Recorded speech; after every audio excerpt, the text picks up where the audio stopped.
Deep in an underground secret Pacific Island lair, Pop Culture Minefield presents Saturday Morning Funtime. This is the Comic Relief Crusader telling you to get your morning cereal ready, because here we go. Hey guys, yeah. This show is brought to you by Wake Up. I am enjoying some of my delicious Wake Up right now, even though it's, not morning here. It's morning somewhere. And I am now, this is my new cocaine. I fucking love this stuff, man. I feel so energized and pumped. I'm not doing my old man naps as much as I used to, thanks to this new drink. And absolutely, I'm going to start putting a code up here soon. We haven't gotten it yet. I'm going to have a meeting today with Bill, the head of KGRA. He's not the owner. He's just our boss. And we're going to start really putting down into concrete what's going on. In fact, one of those things is the show now starts an hour later here because all of our weekend shows are going to be at the same time.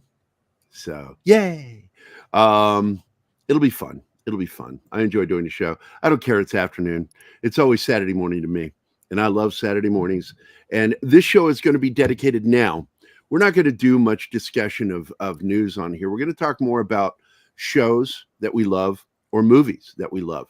This is going to be one of those things that I keep talking with people about, that pop culture minefield. Yeah, we do a lot of critical thought, and some of it comes off as negative. But the fact is, this show is going to be one of them where we're only going to talk about stuff that we love. Talk about classic, modern, and as well as films and TV shows. So I'm hoping everybody will enjoy that. I'm moving my phone because you can hear it vibrate, and that annoys me. People know I do a show, and yet they fucking message me during the show or try to call me. And I'm like, really? A lot of stupid people in my life.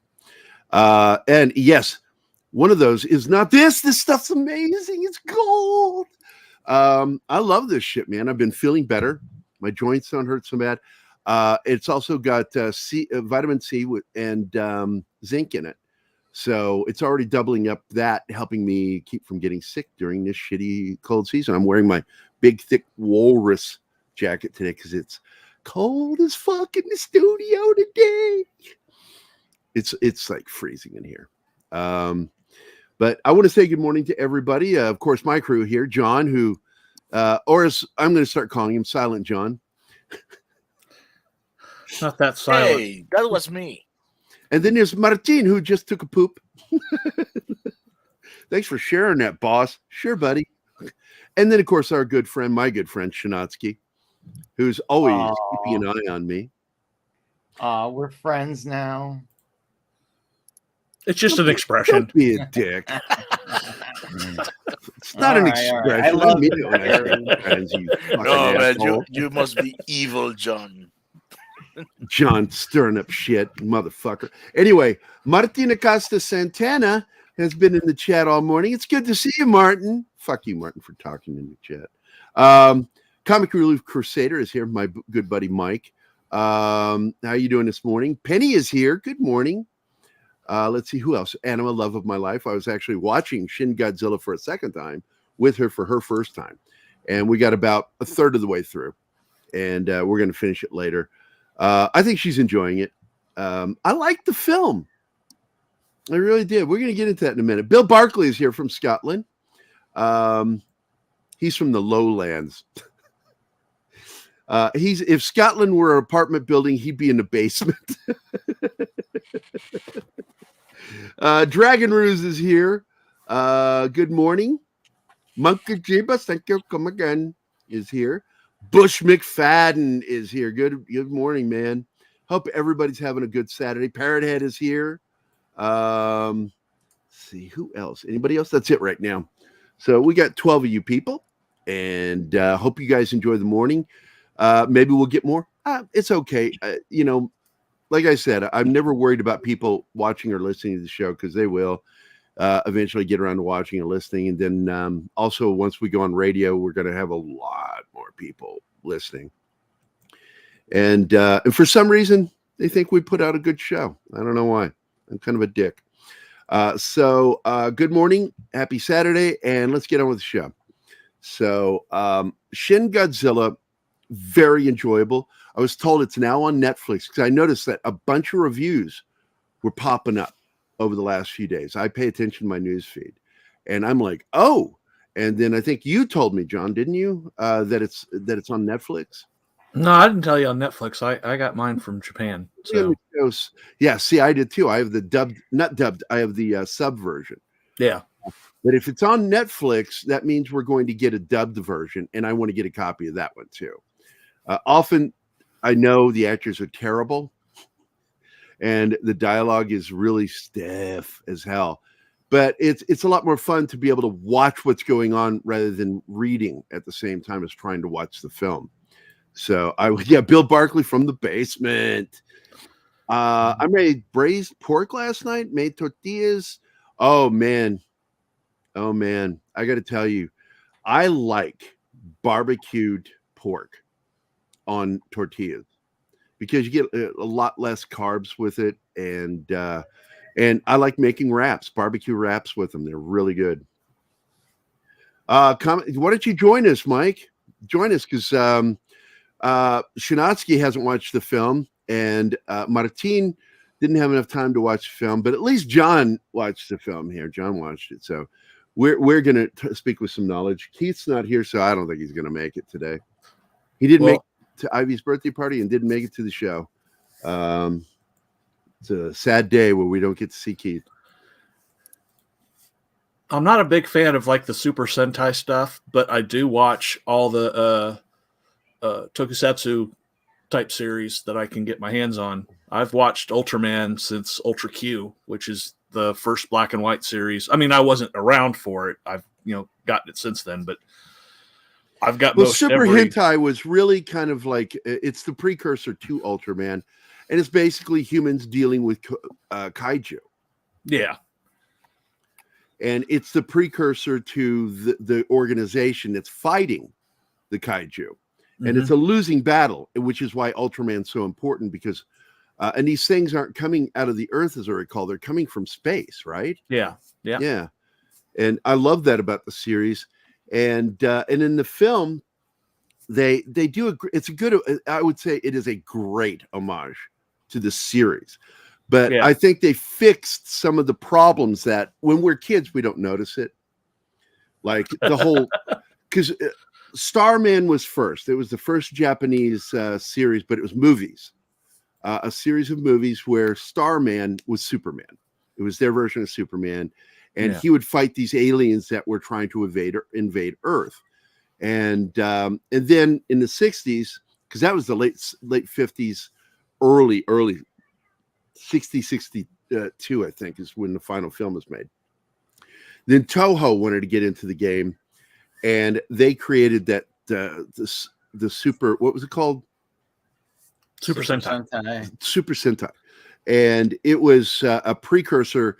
The logos are even the same, the way they did the swirling paint. Everything was Hi, what's up, Mike?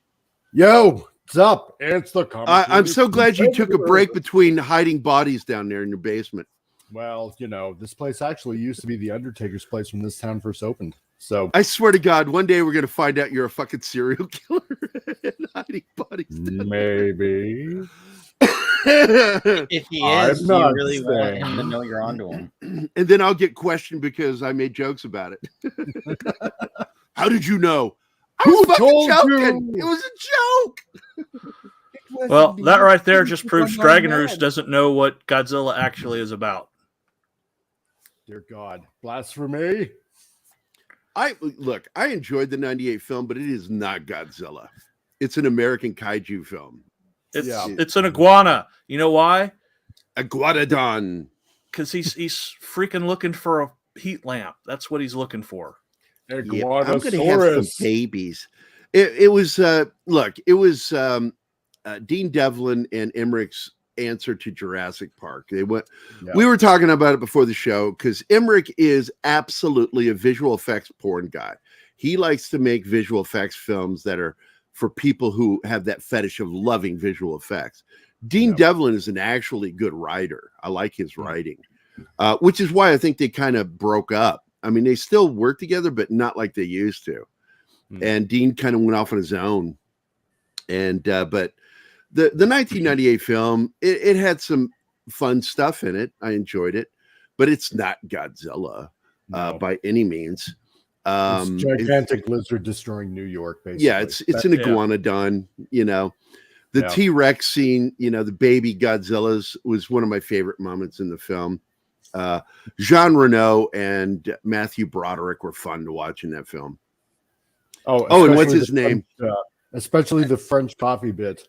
That was hilarious. My favorite moment in the film is when the cameraman, played by Simpson's auteur, Hank Azaria. Hank Azaria. When that foot comes down and then goes on, and he's like, ah! He's like, and then he turns. You can tell he had brown pants after that. Yes. That guy's got it right. Yeah, right there. Yep. Finger pointing at him. He wore brown pants today. That's right. That was one of my favorite moments in that film. That one in The Fisherman on the wharf. I like that scene where it's coming up out of the water. There's some fun moments in there. Line out that fast or that far. And I like the more than anything, I like the behind the scenes documentary that went with it. And they went to Japan talking about how things were done. And that was where they first talked about how Godzilla got its roar from a cello. Yeah. It was played a specific way, and they augmented it a little bit, and that's Godzilla's roars from a cello. But they changed that for the film. They found different ways of creating that same sound, and they've done it still with our version, the 2014 version to today. That Godzilla roar.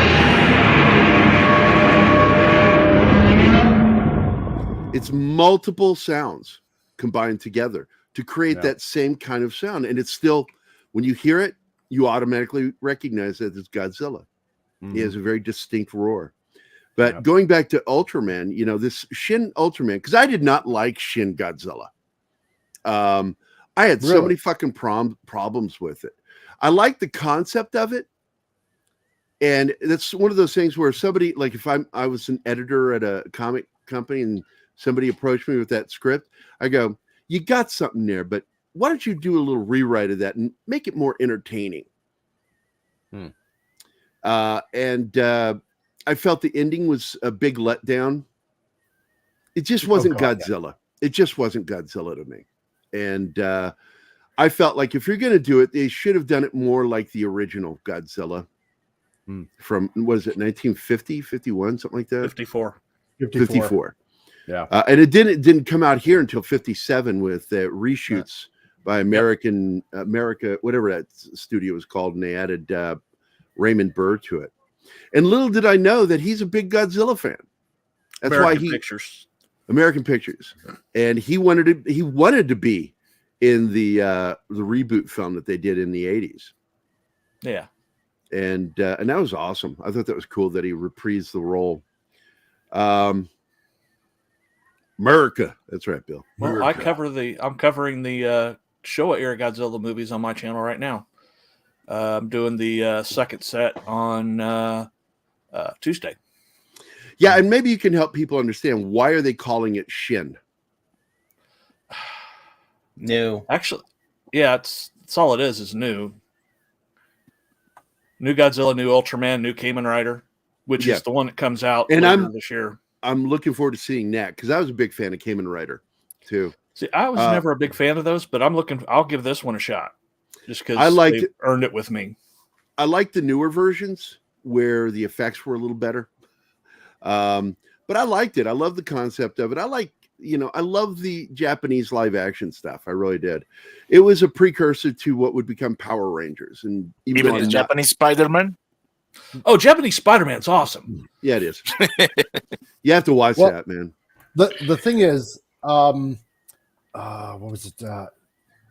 Yamauchi stated that the title Shin Godzilla was chosen for the film due to the various meanings that it conveys. Like basically, Shin can mean in the kanji true or extend or new, right? So this is supposed to be like a new iteration of Godzilla, right?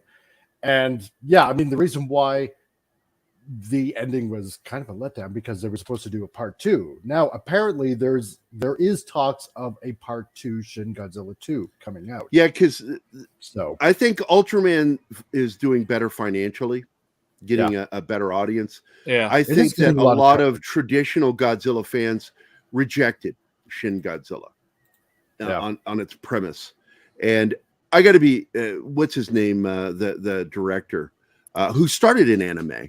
And I like his anime, as a lot of his work is really good.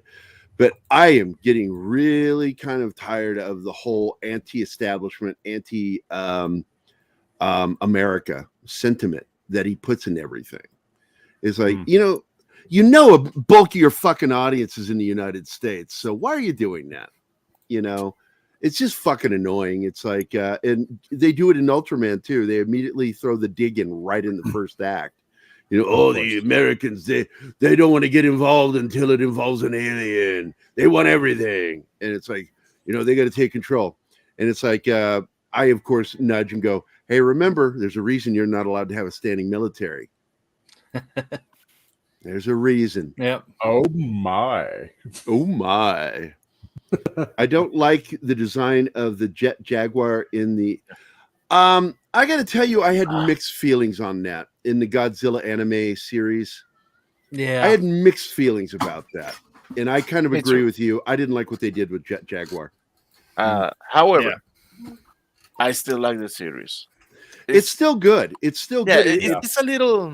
How do you say? By the way, Jet Jaguar, they couldn't use anymore because he was an Ultraman ripoff, and they got threatened with legal action. Nice.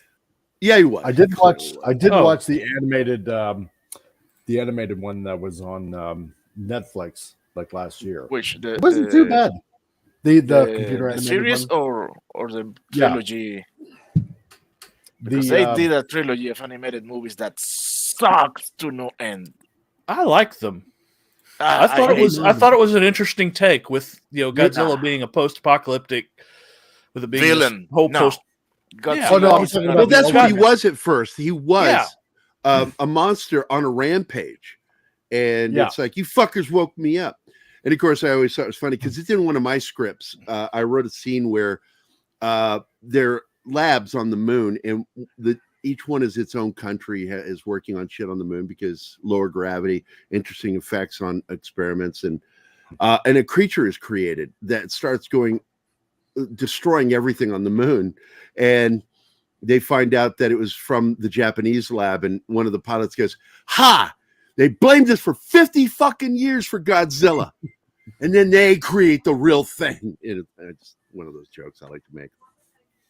Hello. No, but I was talking about the Ultraman series that was on Netflix last year. He just shushed me. I'm doing a fucking show and he shushed me. I know. I'm sorry. Scott's here. He's looking at something. Well, Bill Barkley, that's because Godzuki is an American creation from the 78 cartoon. Yeah, it's from the cartoon. That's not what he was called in the movie. It was just simply called Son of Godzilla. It's actually it's not the same character. Manila, yeah.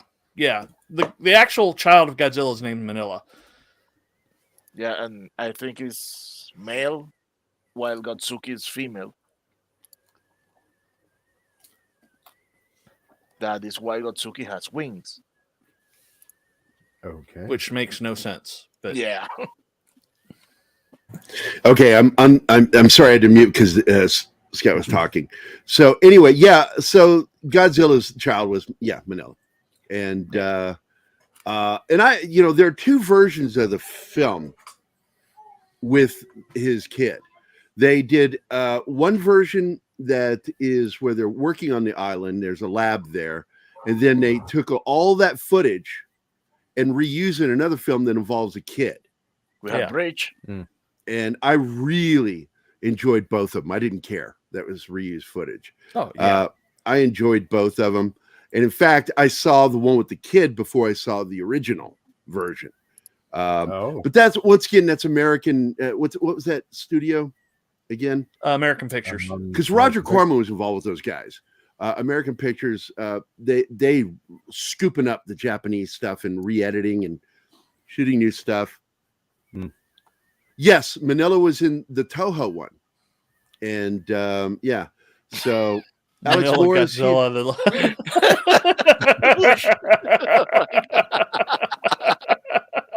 Nice. America, you know it's true.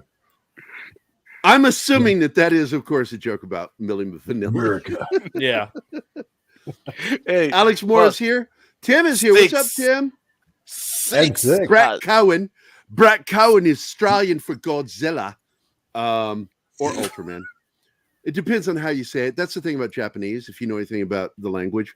I was just talking to him because I tried to understand Japanese. I understand Chinese better than I understand Japanese. But depending on how you say something, it will have a different meaning in Japanese. And you could like be saying something about the sunset, but you say it the wrong way and you just said somebody's got a tiny dick. You know, and somebody goes, "What? What did you say? What did you say about my mother?" You know, and also a lot of these woke assholes out there complain because when Westerners speak Japanese, especially women, they take on the high-pitched voice when they do it because that's how they were taught to speak it. And that's how they're supposed to speak it. And they call that cultural appropriation. It's like, they're speaking the fucking language. What do you know how hard it is to learn to speak Japanese? It's one of the hardest languages. Yeah. Because, once again, how you phrase something, how you say it. And to speak it properly as a man, you're supposed to take a lower tone with it. Hey, it's not easy. It is not easy. It's a tough language. Alone. I did Chinese a video worse, last though. week trying to what is? Chinese. No. Oh yeah. No, I found it easier to learn Chinese. Really? Yeah. I found Chinese harder. I tried to do a video last week, saying happy birthday to Hayao Miyazaki. Saying happy birthday alone is not easy. Like, you have to get that enunciation just right. Yeah, just right. Like you said. By the way, I got to say hi to Zax. Zax is here. Kyle, I watched your video earlier and liked it, buddy, about Henry Cavill. Good stuff, buddy. And of course, Six is here. She's ejaculating for some reason on Zax. Because she made a bridge. Oh, is that Good what it is? for you. All right, let me do the breach video. Wouldn't it be funny if I showed a breech birth? No, it would be horrible. It'd be funny to me, but nobody else would laugh. They go, oh. And I go, for you, Audrey.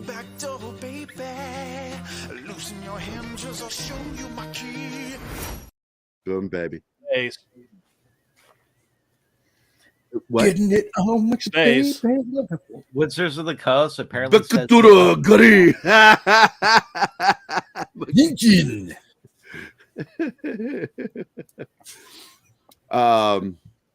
yeah, Monkey. For those of you who don't know, Monkey Juice is Japanese. So, is it really? Renji News. Yeah, Renji News.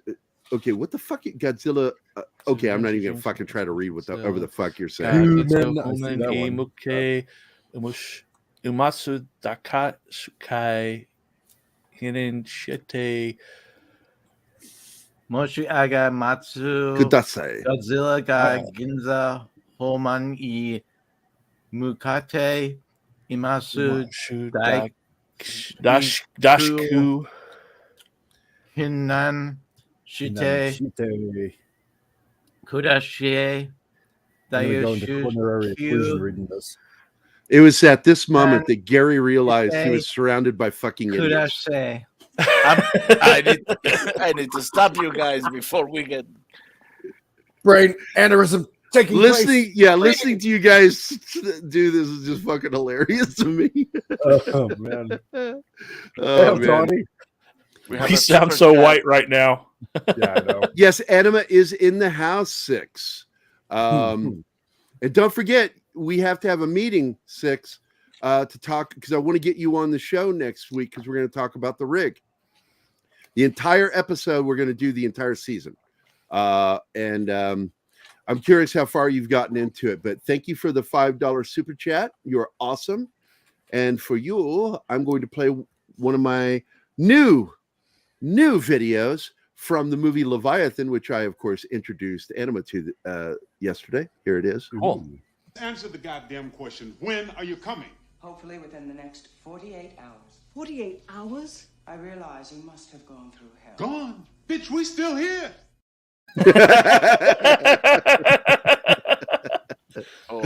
That was such a great fucking moment. I must have rewatched that thing like 10 times last night because I just like, I love Ernie Hudson's delivery on that. Yeah. Gone? Bitch, we're still here. Still here. My big complaint about that film is Ernie Hudson's death was so unnecessary. Yeah. And it was so cliche, killing the black guy. It's like, I was so excited. I'm like, they didn't kill the black. Oh, they killed the black guy. It's like, he made it to the. Oh, they killed him. Oh, crap. I got to say, I was Make Foster's eyes. Yeah, we talked about that last night. Even Anima was like, what the fuck is up with her eyes? Because she's got that almost white center with a dark blue ring. Yeah. Her eyes are creepy as fuck. But I was enamored with her when she did the I think it was the British program, I forget. It was the PBS version of the British show, Masterpiece, thank you. Yeah, and they did she played Hester Prynne in The Scarlet Letter. Oh. And she was amazing in that role. And I was completely like fixated with her. Like those eyes are amazing. But as years went by, they became scary looking as she got older. And that's why I think Rob Zombie likes using her, because she's got scary fucking eyes. All I got to say is Evil Lynn. Oh. Yes, Evil Lynn. Yes. I'm actually going to be watching that again this week because somebody posted a video of I just forgot played Dracula that played Skeletor in the movie. Just how good he was in that role of Skeletor. I got to say though, Amanda Pays, loved her in The Flash in the 90s. I thought she was hot. Yeah. Oh yeah. Yeah, she's look, her acting in Leviathan not so good. No, true. She had smoky eyes. She had gorgeous eyes. Mm-hmm. And wait, put that back. The Rig, aka what? Riggers with Attitude. Riggers. I disliked it after episode 4, because up to episode 4 I was enjoying it for the most part. I thought it was stupid showing so many women working on a rig, because there's only 5% of women in that industry. And you can go with all the number of rigs out there, you can go to multiple rigs and not even see one female. I've worked on most of the females that work on them work in the business side of it. They work in the medical and business side, administration. The physical job is so demanding that most women don't want to do that job or can't perform that job because it's physically too demanding. But they love to do it. They did it with Leviathan, but I didn't care. It was underwater, and they were hot. And because you knew you were going to get wet t-shirt moments. Yep. In the rig, it's more dramatic. It's more serious. And so, if you're going to make your show based on reality, I think you should try to be more real. Having the tiniest of the females, a roughneck, was weird. Mm-hmm. This little tiny English girl, or Scottish girl is a roughneck on the show. And I'm like, what the fuck? Hey, Keith is here. Like, I used to work for Precision Drilling back in the day, and God, putting tongs around pipe. Yeah. No, I'm sorry. Phrasing? A little phrasing woman like that. Yeah. Tongs around pipe? Really? Exactly. Really. Phrasing. That's how I pee, with tongs. It's easier to aim. But damn, it's demanding. And a little woman like her, no, forget it. Come on. Yeah, 6, you need to finish it so we can talk about it this week, because it's going to be our Thursday show, Thursday morning. Maybe she just got nervous. Who? Who? What? I was making a joke. I was responding About which one? I missed it because I was talking to Six. Oh, I said because he was talking about a little girl like that gets scared. It's like maybe she's just nervous. Well, anyway, in the show, they have the casting was weird, but most of the cast is great. It's mostly a Scottish cast. They have the young lady from Schitt's Creek in there, the one that ran the motel. She's the administrator, and they have a female medic, which makes sense. The only one that doesn't make sense is the female Roughneck. And she's the tiniest one, the tiniest of all the women. She's like a little scrawny thing. It's like, oh, that's just so dumb. But you leave that and go into the story. It's actually a lot of fun, and they have nods in there to The Thing. I love how they have an Easter egg in it where one of the books that's being handed around is Kraken Awake. And it is a book that was written in 1951 about an entity in the ocean comes awake and starts bringing about the apocalypse. And it's interesting that they put that in the show. I thought that was kind of cool. But I don't want to talk any further about it. We'll talk about it on Thursday. Let's get back to Shin Ultraman. Keith, did you watch it? I haven't had the chance. I've been kind of busy with family America. Stuff. I know, man. It's just like I would like somebody to have finished watching it other than just John. So it's really a good film. I don't know if it's available on Netflix. If it is, we'll end up getting a dubbed version, which is nice. I would still like to have the Japanese version because I like the acting. I just noticed what Six said. Sorry. What did Six say? About the lesbians? Done and done, Six. I'll take that challenge. Yeah. Don't even bother saying phrasing. That was a direct message. Hi, Shadow Dragon. That's nice. So phrasing and she's got Gary homework. Six, get with Anima and me and let us know when would be a good time to sit down and talk before we do the show. So anyway, thanks for showing up. Zax, of course, is here. It's good to see. War Monkey is here. Who else has joined us that has jumped in? Oh, Donnie is here. Donnie Pearson. And I saw Tim already. Magitech Mags is here. I missed that one. Peter Vickman Fanside, I saw. Good. And nice. I've gotten everybody else. All right. I've said hello to everybody else. All right. Good. All right. Gary is terrible with giving away spoilers. He ruined second episode for me last week. Second episode of what? I suppose the riggers. Oh, the rig. Look, man, if it was a great show, I mean, really, really good show, I would consider that really spoiling it. They kind of spoiled it with bad writing. You just don't do what they did in the 5th episode is an absolute no-no in writing. It is. So we'll get around to it on Thursday to explain. So, but anyway, good morning, everybody. Happy Saturday. So, Gary, delicious fuel up. Yeah, man. The way Ultraman in the 1966 series worked was basically some kind of monster shows up during the beginning. They try to deal with it until like the last 5 minutes of the show. Guy turns into Ultraman, destroys the monster. Yeah, how is this very formulaic. Yeah, this is it. What they did is something they structured this like an actual movie, and they took some of the silly stuff, the plot devices of the series out. Because the solar warning thing was silly. I dislike plot devices. I like story. And but it was all about, he had only so many minutes to fight a creature in the show. Yeah. And so they took that away, and instead they added in things like he's able to take.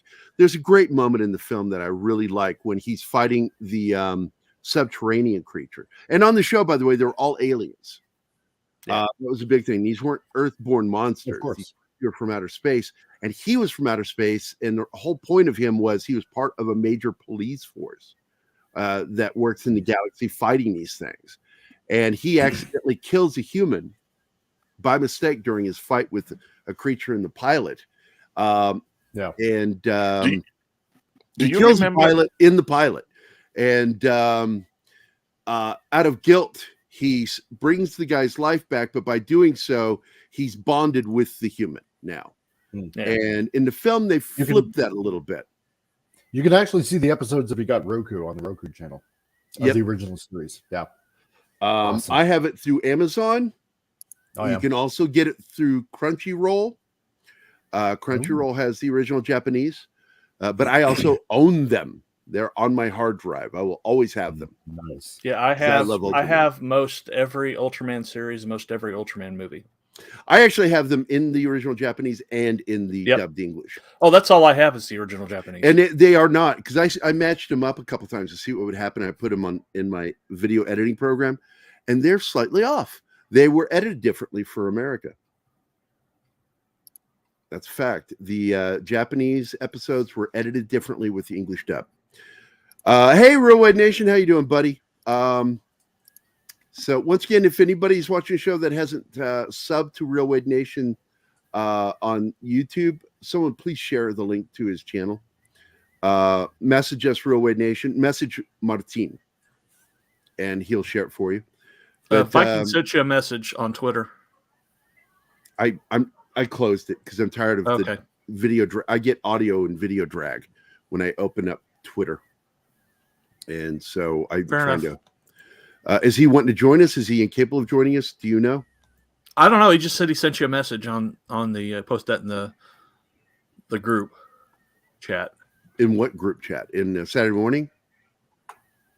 Yeah, I think. It was the. Hang on, I closed mine too, so it was on TGIF's one.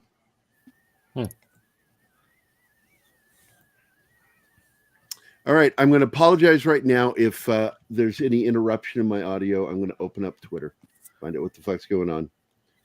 I'm opening my personal Twitter because I'm assuming maybe it means that.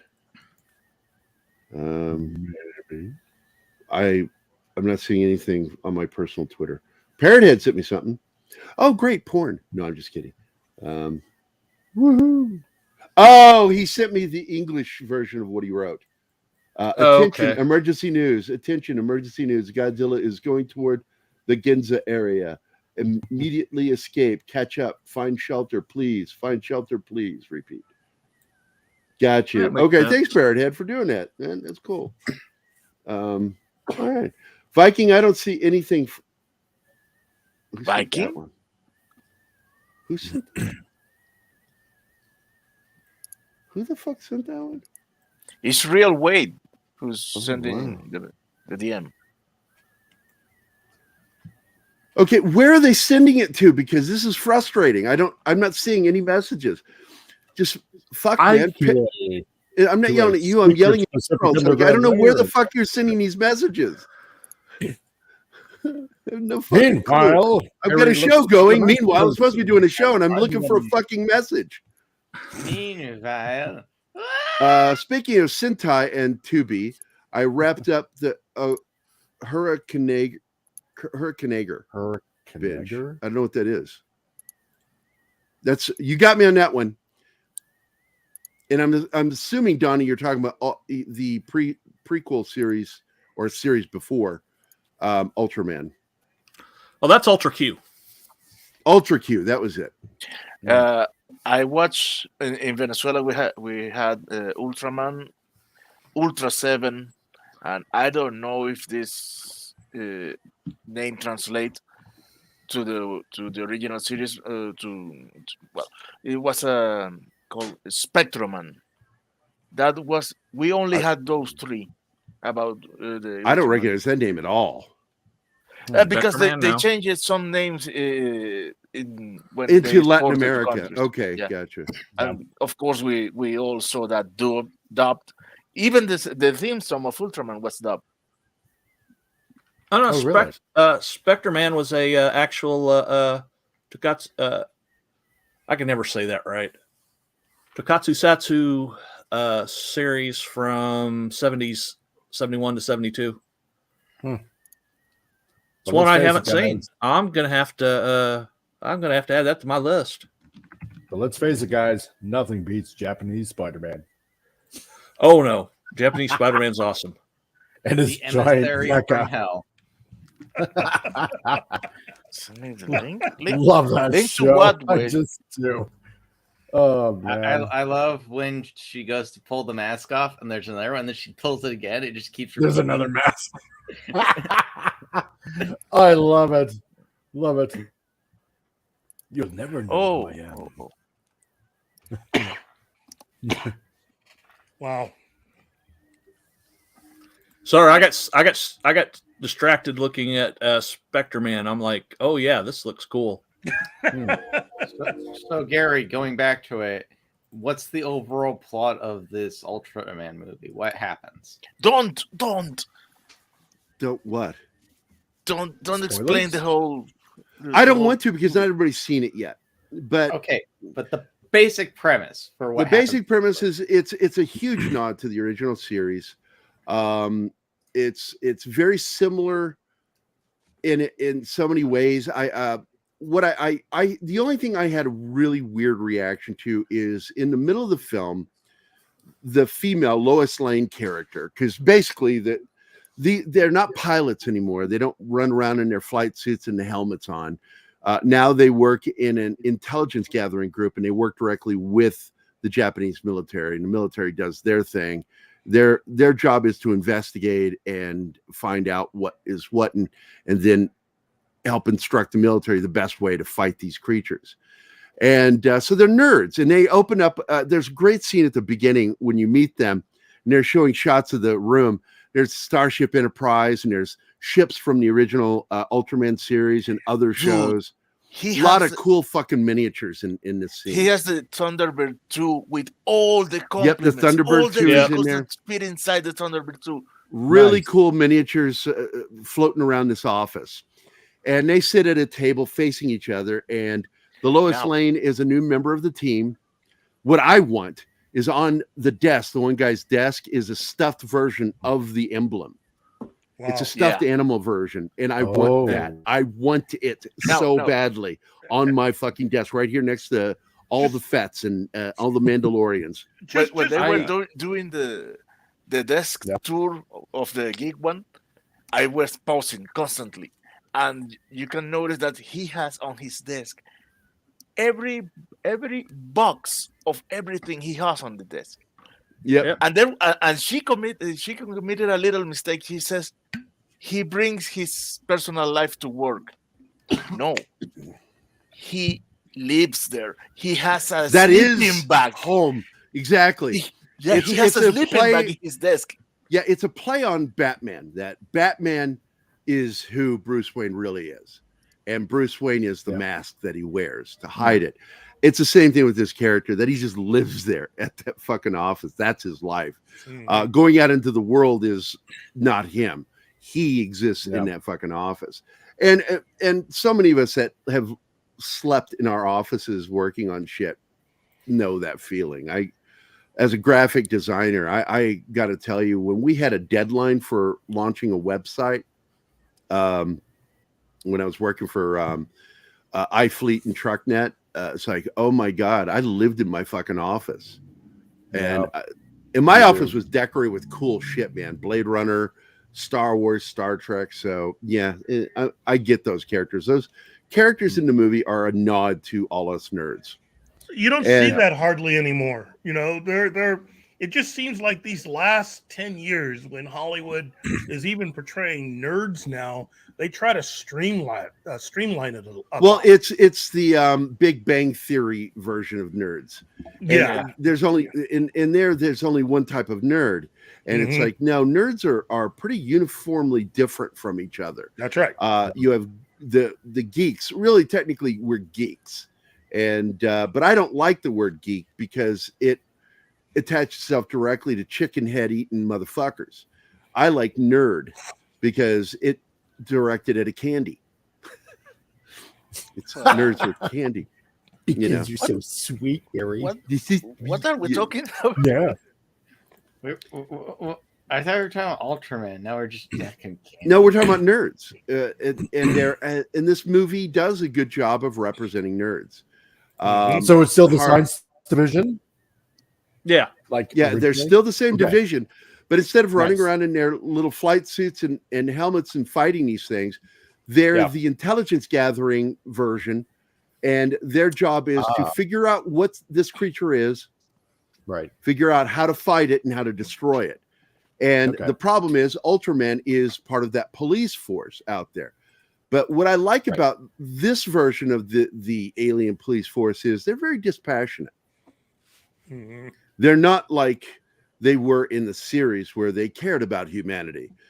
They're more like, look, we just want to keep peace in the universe, and this planet Earth is a problem. I'm not going to tell you any further than that, but Earth is seen as a problem in the film. It's in Yeah, I like the It plot. either always as a is the problem other or as a aliens. resource. That's I'm probably the only one. I found Hey, let's the, talk all at the same time. I think that'll be great. Because Martin said something, John said something. I don't know what the fuck and you said something too, Mike. No idea what Okay. any of you said. At the count of 3, we all go to the same time. There we go. Yeah. 1, 2, 3. So anyway, so we No, we're taking a bomb. And Keith, look at Keith. Keith is like, Kid what is the not fuck? happy with us. he's like, why am I around these white people? So Anyway, I found the female lead quite annoying. I don't know why. I mean, I just didn't really get into her character much. Monkey Jeebus, I think everybody's a sad old man to you. Although in this instance, I agree. Chuck Lorre is a sad. Yeah. Have you ever read his fucking posts at the end of shows? Yeah. Like, sometimes they wax philosophical, and sometimes they're just I've fucking tried to. stupid. Just like, I'm like, that was pausing it. I'm like, man, thanks for wasting 2 minutes of my life. You I have could Chuck have been watching Lorre. porn. You have Chuck Lorre, and you have a real nerd, at least with certain issues, but a real nerd, and Dan Harmon. And Dan Harmon, to me, is the legitimate deal. Chuck Lorre is just a guy who found a way of just basically writing more jokes for a different type of setup.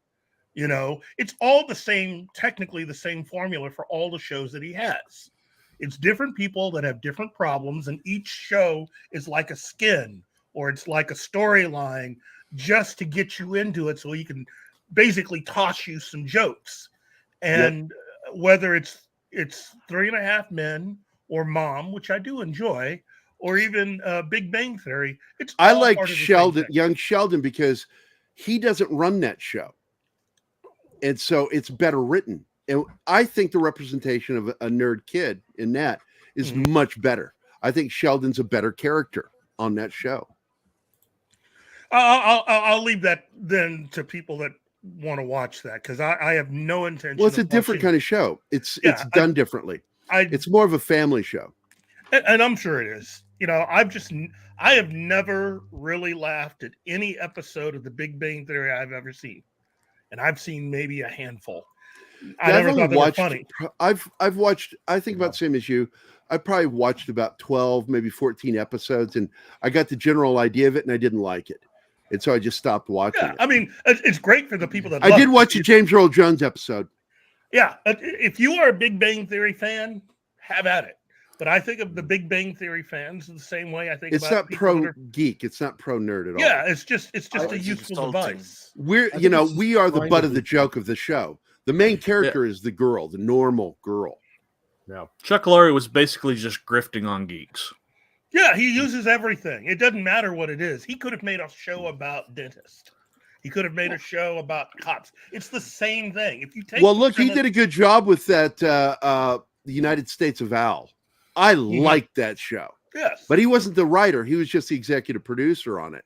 The writers did a good job of showing the veteran mindset.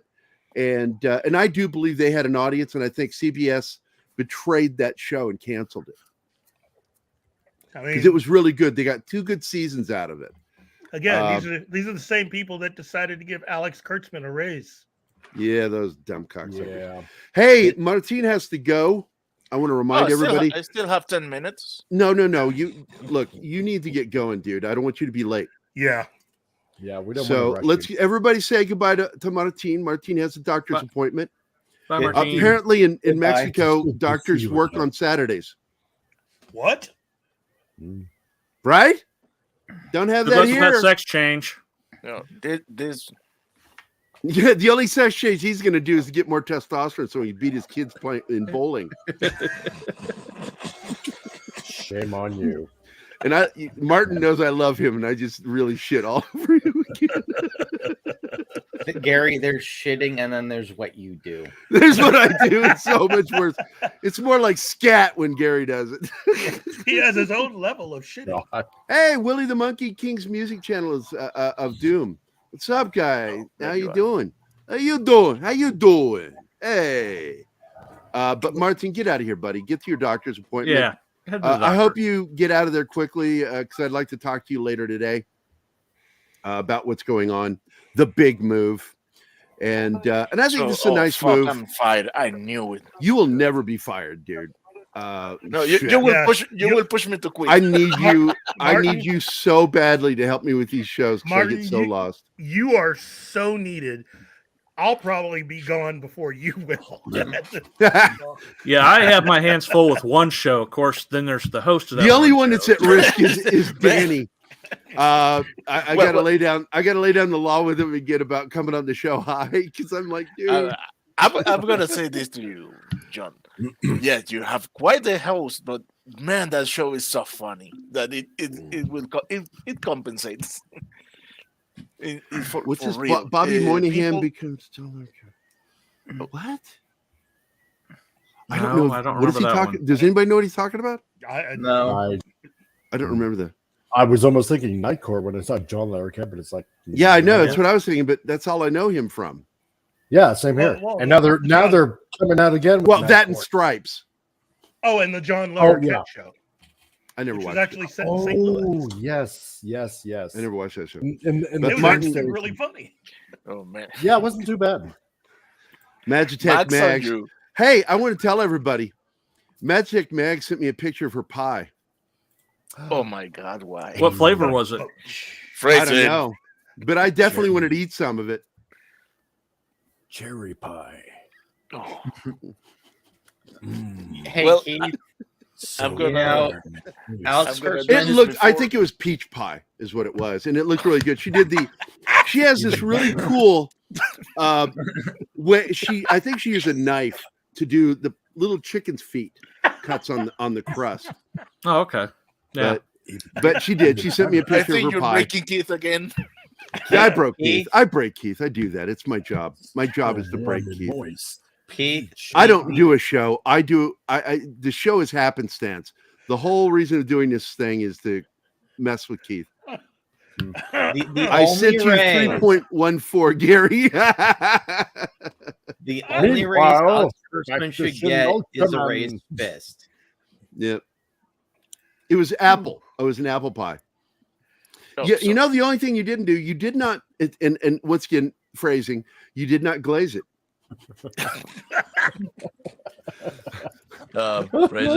Phrasing.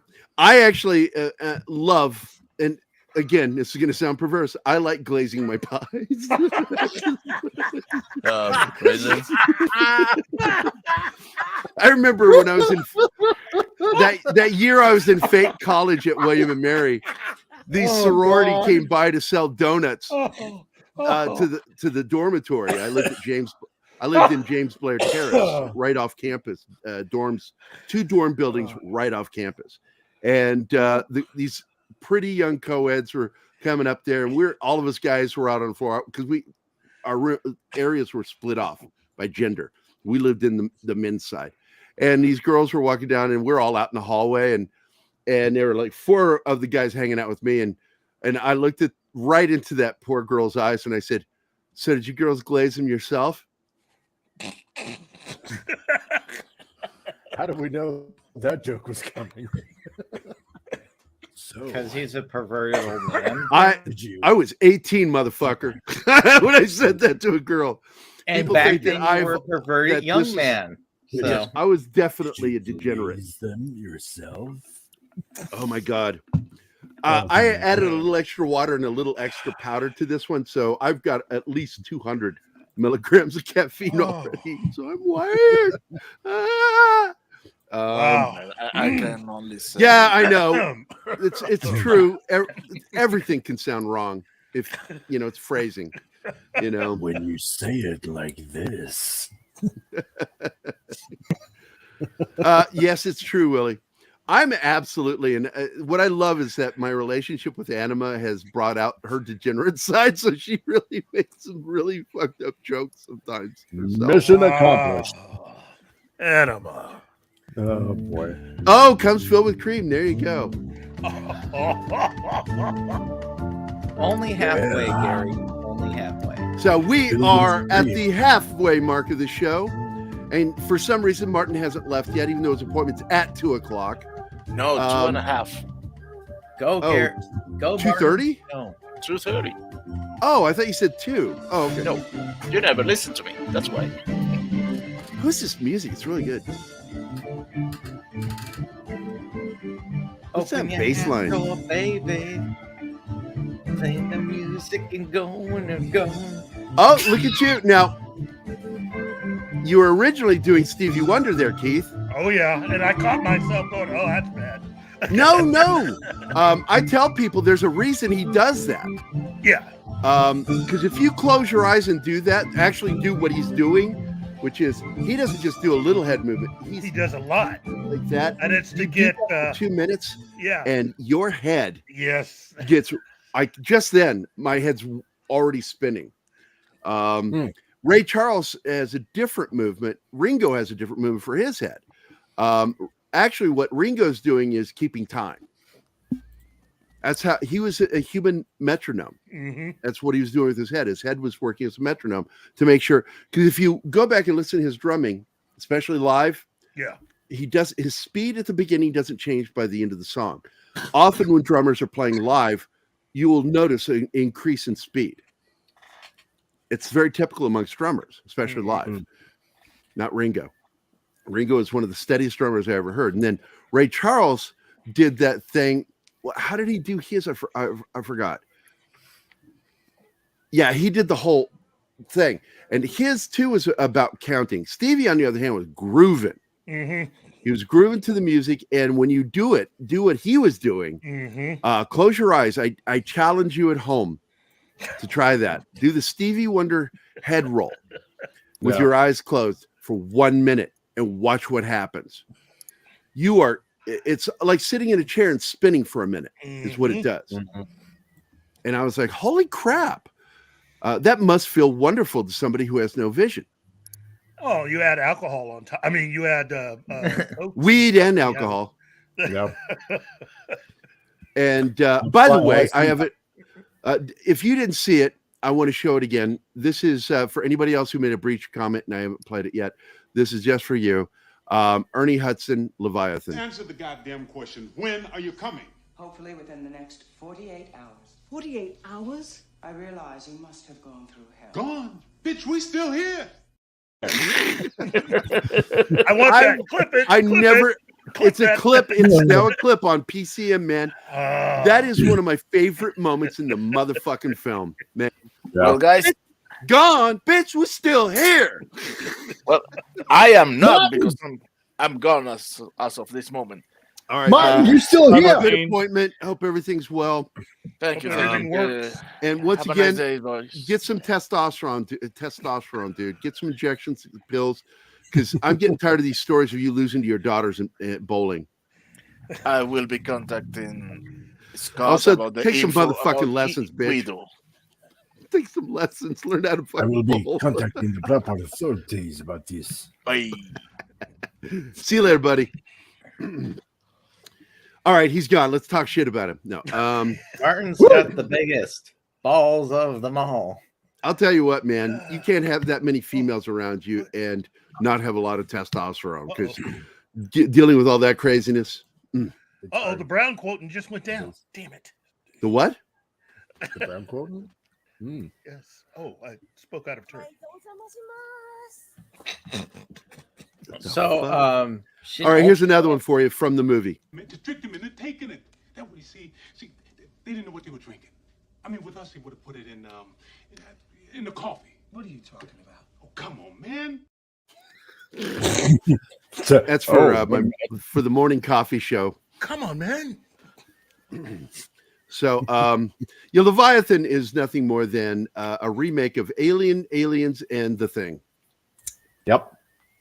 Yeah. They even have the blood scene. I'm gonna have to rewatch that. Anima was been a long catching stuff time. left and right. You know, when we're watching, she's like, and she enjoyed it. It's dumb. It's a silly movie, but she enjoyed it. It's your classic. It's a B movie with an A budget and A-list actors. Yeah. But it is absolute. And David Webb Peoples wrote it, the guy who co-wrote Blade Runner and ended up winning an Oscar for Unforgiven. But it really comes across as a first draft. They shot the first draft. Yeah. Because there's like so many things that you're like, that's the line you went with? That's the idea you went with? That's the scene you went with?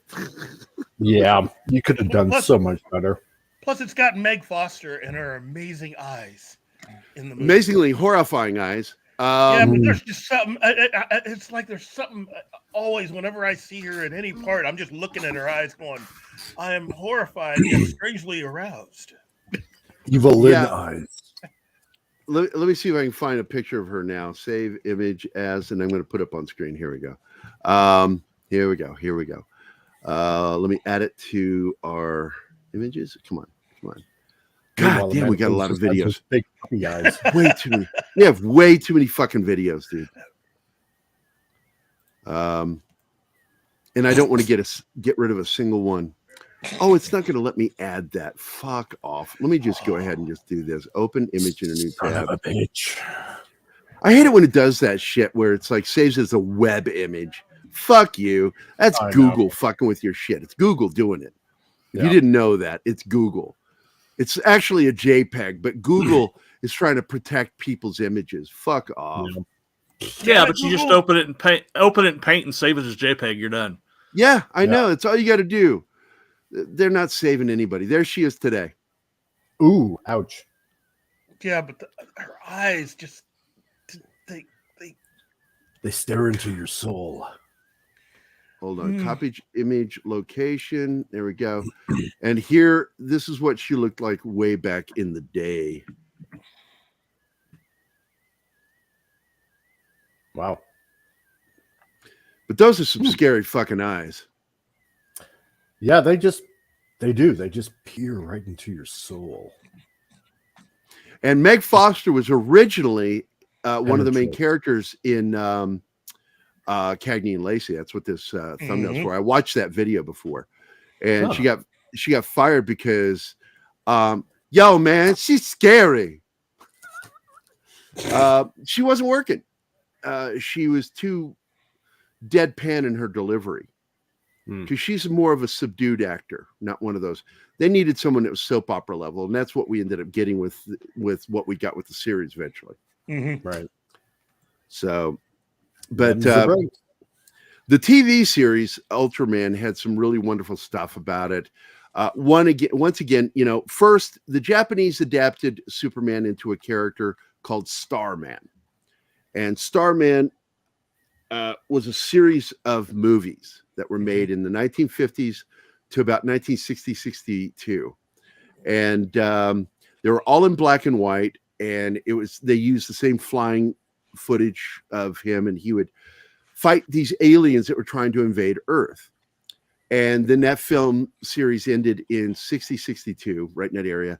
And Toho was like, we need to do this again. So once again, they took the idea of Superman and mixed it with what they did with Super Q or whatever, Ultra Q, and which was just the team fighting these aliens, kaiju.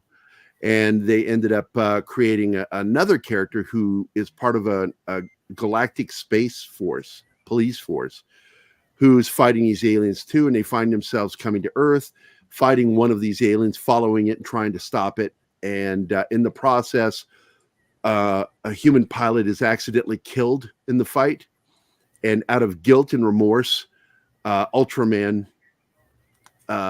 brings him back to life, but in doing so is tied directly into him.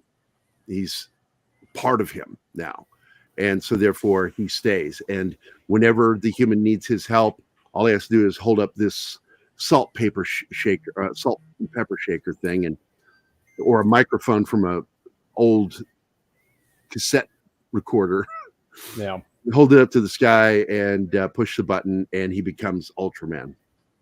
And that was a fun show. And of course, you had kids in it. There's always kids watching kids in peril is a big thing.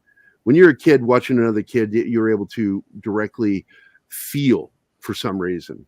Kids could really feel the fear because another kid is in peril. I mean, proof of that is my daughter.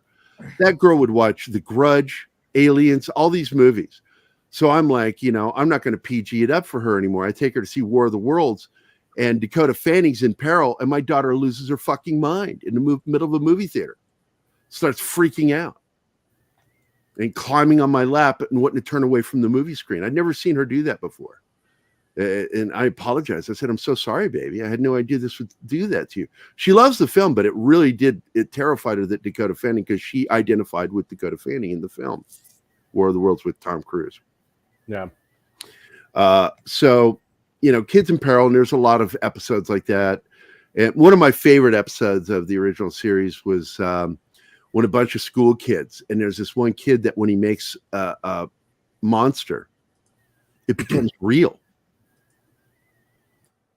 Oh, we lost Keith. Did he have to go? We scared him away. He has to go. Family issue. Yeah. Okay. So he would create these monsters, and it was a really good episode. The kids were trying to flee this one monster, and Ultraman has to save them. That was a fun episode. I enjoyed Ultraman. Ultraman ended up keep coming back. Ultraman Returns. I enjoyed that series because it still felt like the same Ultraman. But then after that, it started becoming like different Ultramen. They were different because these were different characters, and so the suits were different. And I didn't always like the suits. I just really liked the Ultraman costume from the original. Yeah. And somebody brought up the cartoon that was on Netflix, the animated series, and I actually really enjoyed that. I enjoyed it. It was pretty good. You get a team of Ultramen. Yeah. And you also, Ultraman is small and he could grow, and I like that. Yeah.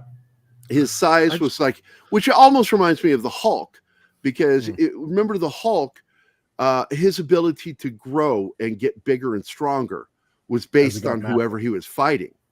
Yeah. So like if he's fighting Superman, he would grow in strength and size until he was big enough to fight Superman, match him. Yeah. And that always in the comics, I always found that interesting that he could do that. It's also, if you look at it, it's sort of like a plot device where we refer to it as Deus Ex Machina. That it's sort of like Doctor Who's Sonic Wrench or Sonic Screwdriver. Yeah. It's a device that whatever he needs it for, it has it. The Batman's utility belt, it's a plot device. Deus Ex Machina, whatever he needs is in the belt. So Hulk being able to grow is once again Deus Ex Machina.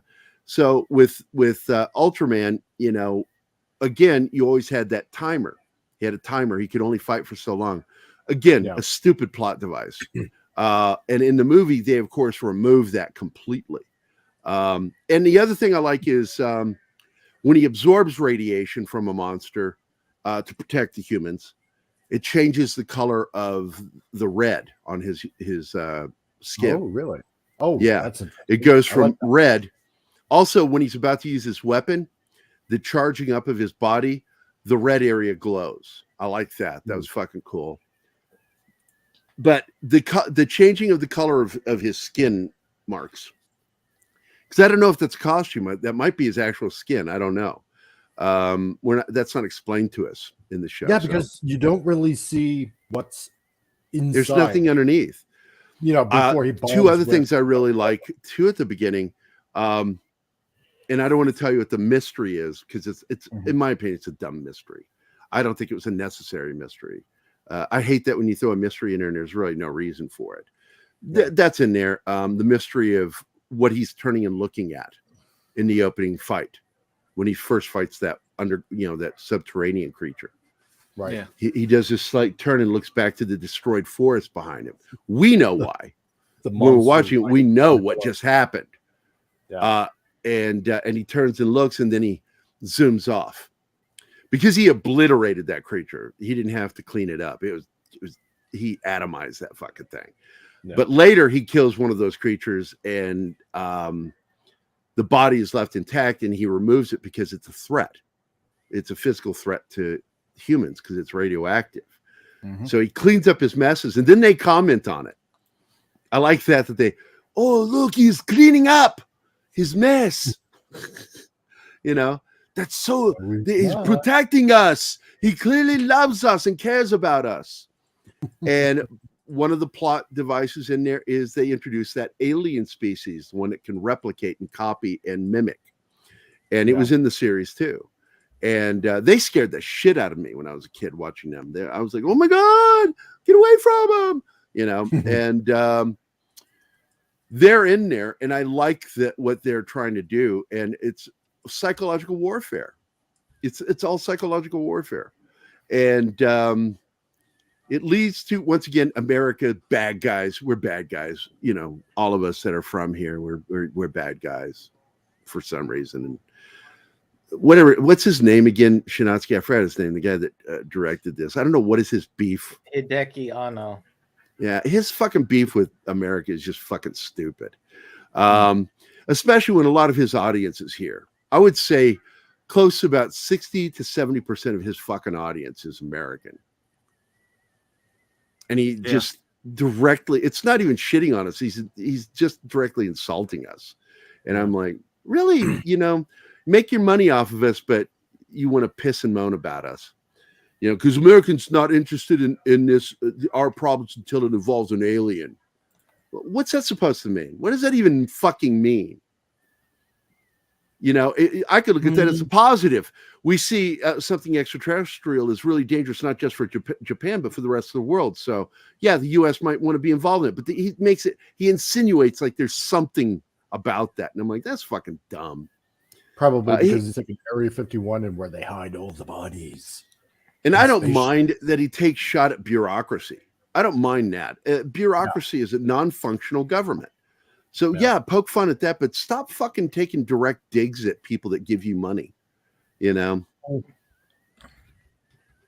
I'm just funny about that. I think it's stupid. Maybe he's just trying to get into Hollywood. It's like, oh, you hate the audience too? No, he's doing his, look at me, I'm edgy. It's like, whatever, dude. Yeah. I consider it pretentious. It's just being pretentious. And I think it's better to be real and not be pretentious. And if he was more real in his writing, I think a lot of his stuff like Shin Godzilla would have gone over better. And a lot of people didn't like it. Now that are finally talking about possibly doing a sequel because maybe it's accrued enough money at this point to excuse it, but it did not make enough money that year. No, it's people didn't like it. There was a lot of negative, and I enjoyed the effects, and I thought the effects were amazing. Yeah. Well, it's just timing I'll say when the timing that came out, it was same time that Legendary's doing their MonsterVerse, so everybody's comparing. Legendary's MonsterVerse is so much better. Yeah.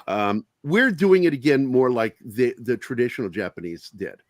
We're following the traditional Japanese way. The problem with Godzilla 2014 was, and if you never noticed this, I'm going to point this out to you, that Godzilla and the main character, the kid that's up for playing James Bond, he's the main pick right now, are going through the exact same character arc.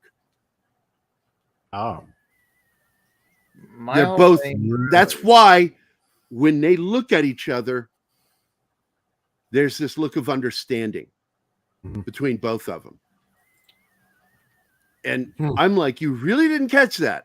So many people watched it, and I'm like, you didn't realize that Godzilla and this young Marine are going through the same thing from beginning to end. No, I just thought did catch that. You didn't catch it either. See, it always surprises me. I did. Oh, you did catch it. Thank God. No, I did. And I love that look that they give each other at the end. I thought, look, man, it could have been a much better film because he was trying to do the Jaws thing. It's a mistake. You do that with a shark that doesn't work, and you've got a thriller and you're doing a thriller that's really a horror film thriller, Jaws is a horror film and a thriller, it'll work. But when you're doing a movie about kaiju, the audience wants to fucking see the kaiju. Exactly. When you do Godzilla, people fucking want to see Godzilla doing Godzilla shit. Also, the thing with they just killed his father off halfway through. I was like, that was kind of a mistake. It felt like there should have been more to that. That was a nod to Psycho. We're going to take this character, make him look like he's the main character, and kill him. It didn't work though in this one. No, it pissed a lot of reviewers off. I didn't like that. I didn't like that either. Totally Bryan Cranston had a lot more to offer as a character through that in series. That story. It would have been in that story. It would have been nice. Ongoing. Yeah, it would have been. It should have been the son trying to rescue his dad, or get his, do something to help his dad. Instead, he's fucking dead, and then it's like, oh well, that story arc just ended. Yeah, because that was a story arc, and he just abruptly ends it. That was dumb writing. No, and we still got half the movie left to do, and now we've deflated. Like, it was bad enough his wife died. Yeah. Genevieve Bujold, I think, played his wife. No. It was the other French actress that played his wife. Very good actress. She was in the remake of the film about the girl that lives in the butler's daughter that lives in the apartment above the garage on a mansion estate. Oh my God. Humphrey Bogart did the original. Harrison Ford is in the remake. And it's the girl's name, whatever her name is. I forget the name of it. It's a great film, man. I enjoy the original and the remake. Hold on. Harrison Ford romantic comedy. It'll be one of the I like the movie Morning Glory. That was actually a good film. Also, 6 Days, 7 Nights, Sabrina is the film I'm talking about. And Working Girl. That one. Working Girl is great, man. So, but anyway, the girl from that movie, and I'm trying to remember her name. I'm clicking on it right now to find her. Where is she at? It is okay. They don't have the cat. That's weird. I click on it, and she usually has the cast, like right up on top.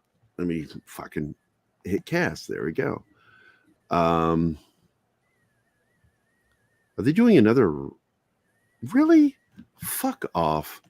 They give me the cast of Sabrina, the Teenage Witch show. Yeah, not quite the same with Harrison Ford, man. That would be a weird movie. Julia Ormond. Julia Ormond plays his wife, Cranston's wife, and she has a tragic fucking death, and it's heart-wrenching. Yeah, it's like Kirk and Spock. Yeah, I will have been and always shall be your friend. Spock. Spock. Spock. Spock. Come back to me. I'm sorry. If you don't think fucking Shatner can act, then you are a cold-hearted bitch, because that meant that you didn't cry in that fucking scene. Because you weren't crying because Spock died. You're crying because of Kirk's reaction. Exactly. His was the most human. Oh, you got to do it right. He chokes. Human. Oh my God. Fuck that scene. I teared up again. God damn it. I hate that when a movie works my emotion. Hooker as well. See, nowadays it would be TJ and a hooker. All right, let me get into the chat here. We get some comments. TJ's hookers. I saw the 2014 version with my friend. It was very not good. I would actually beg to differ on that. I think that it had really good ideas. I just think the execution was bad. Everyone's running around like idiots. You got a fucking kaiju going around. Guess what you're going to fucking do? So that's my argument with you, Bush. Yeah. Like, if that really fucking happened, you want to talk about chickens with your heads cut off. That's people with kaiju, real kaiju. And brother and sister shouldn't be married. What are it's a close-knit family? Close-knit family. No, I think there are merits to the film, and I like that story arc of the Marine and Godzilla having the exact same character arc. They go through the same things at the same time, and they cross paths. They keep crossing paths, and the Marine goes through friends dying. That's why Godzilla's on its warpath, because these things had killed its kindred, its family. They're absolutely on the same warpath of stopping these things. I really do like the film in its basic principles, but if you ask me, it's a good film. No, it's not. It's weighed down with too many problems. And I also disliked Godzilla's feet. I disliked the elephant feet. They look stupid. What, dude? One other thing to add: the fucking trailer had lying shots in it. Like when the gates closing down on the thing, they said there was Godzilla's head going in there. Watch the movie, closes, there's nothing there. I'm like, yeah. They gave you the impression there's going to be more Godzilla, even the fucking trailer, than there was in the movie. Once again, he tried to pull a Jaws thing, Spielberg. What's John? Rumor is that Rob Liefeld did the feet for Godzilla. Oh, wow. That's harsh. No ankles. Untrue, Real Wade Nation. I am not a big fan of the prequel trilogy. I'm not. I will tell you that the single greatest sword fight in the history of cinema was in The Phantom Menace. I think the fight between Qui-Gon, Darth Maul, and Obi-Wan was absolutely one of the greatest sword fights in cinema history. The other one that I think is as good, almost as good, is the movie Zorro with Tyrone Power and Basil Rathbone. That sword fight was one of the most intense fight scenes I'd ever seen, and it looks fast, like they sped it up, and they didn't. They were fighting that fast. It was a vicious fucking fight. And when Tyrone Power stabs Basil Rathbone, and blood comes out when he stabs him, I'm like, I sat there, I've seen it so many times, and I still have not completely positive of how they fucking pulled that off. Because he's fighting, he does two parries and then lunges and stabs him right in the abdomen and right below the rib cage, clearly hitting him right in the heart, killing him. Yeah. And I was like, what the fuck? We'll really sell this. Just do it for real. Basil Rathbone never did another movie. Ridley Scott's the duelists when they're fighting in that dungeon environment, like near the middle of the movie. Which one? The duelists. Oh my God, yeah. That whole movie is like, that's my third favorite dueling scene in the whole movie, period. The whole fucking movie of the duels in that movie. Agreed with you. That is great. And then the next one, number 4 favorite duel scene of all time is the one with, again, Qui-Gon Jinn, when he is Rob Roy. Yeah, that was another one I was going to bring. Where he's using a heavy blade against a rapier. That's a hard fucking fight right there, my friend. Yeah. I like the Princess Bride duel with. That is really good. I would put that right up there. It's still in the top 10 because it's more comical, but it is fun. Yeah. And where are you my starting? God, because I know something you don't know. I'm right-handed. He switches hands. So yep. Oh, I'm not left-handed.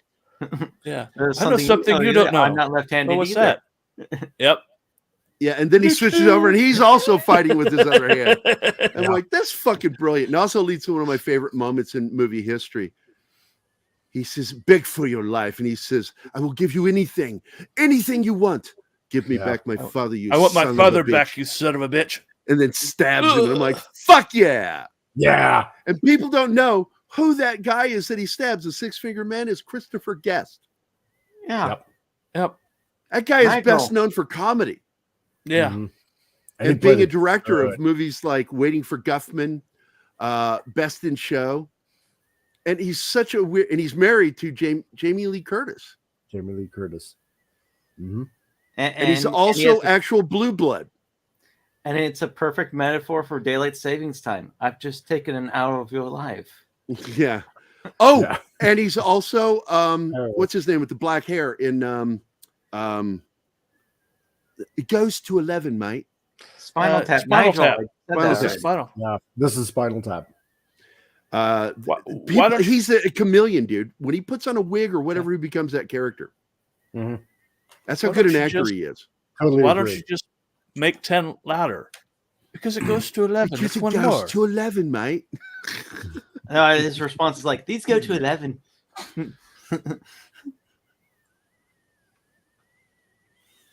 As you wish. Yeah, I would definitely say that to her. Yeah. I think I love that movie. I really do. I think Princess Bride's a great film. And when there was rumors they were going to do a remake, no. Oh, There's no way. Never do it. No Never do it. fucking way you can outdo the original. Now, And I was you shouldn't surprised do a to remake unless see you can. that she was the police chief in Blade Runner 2049.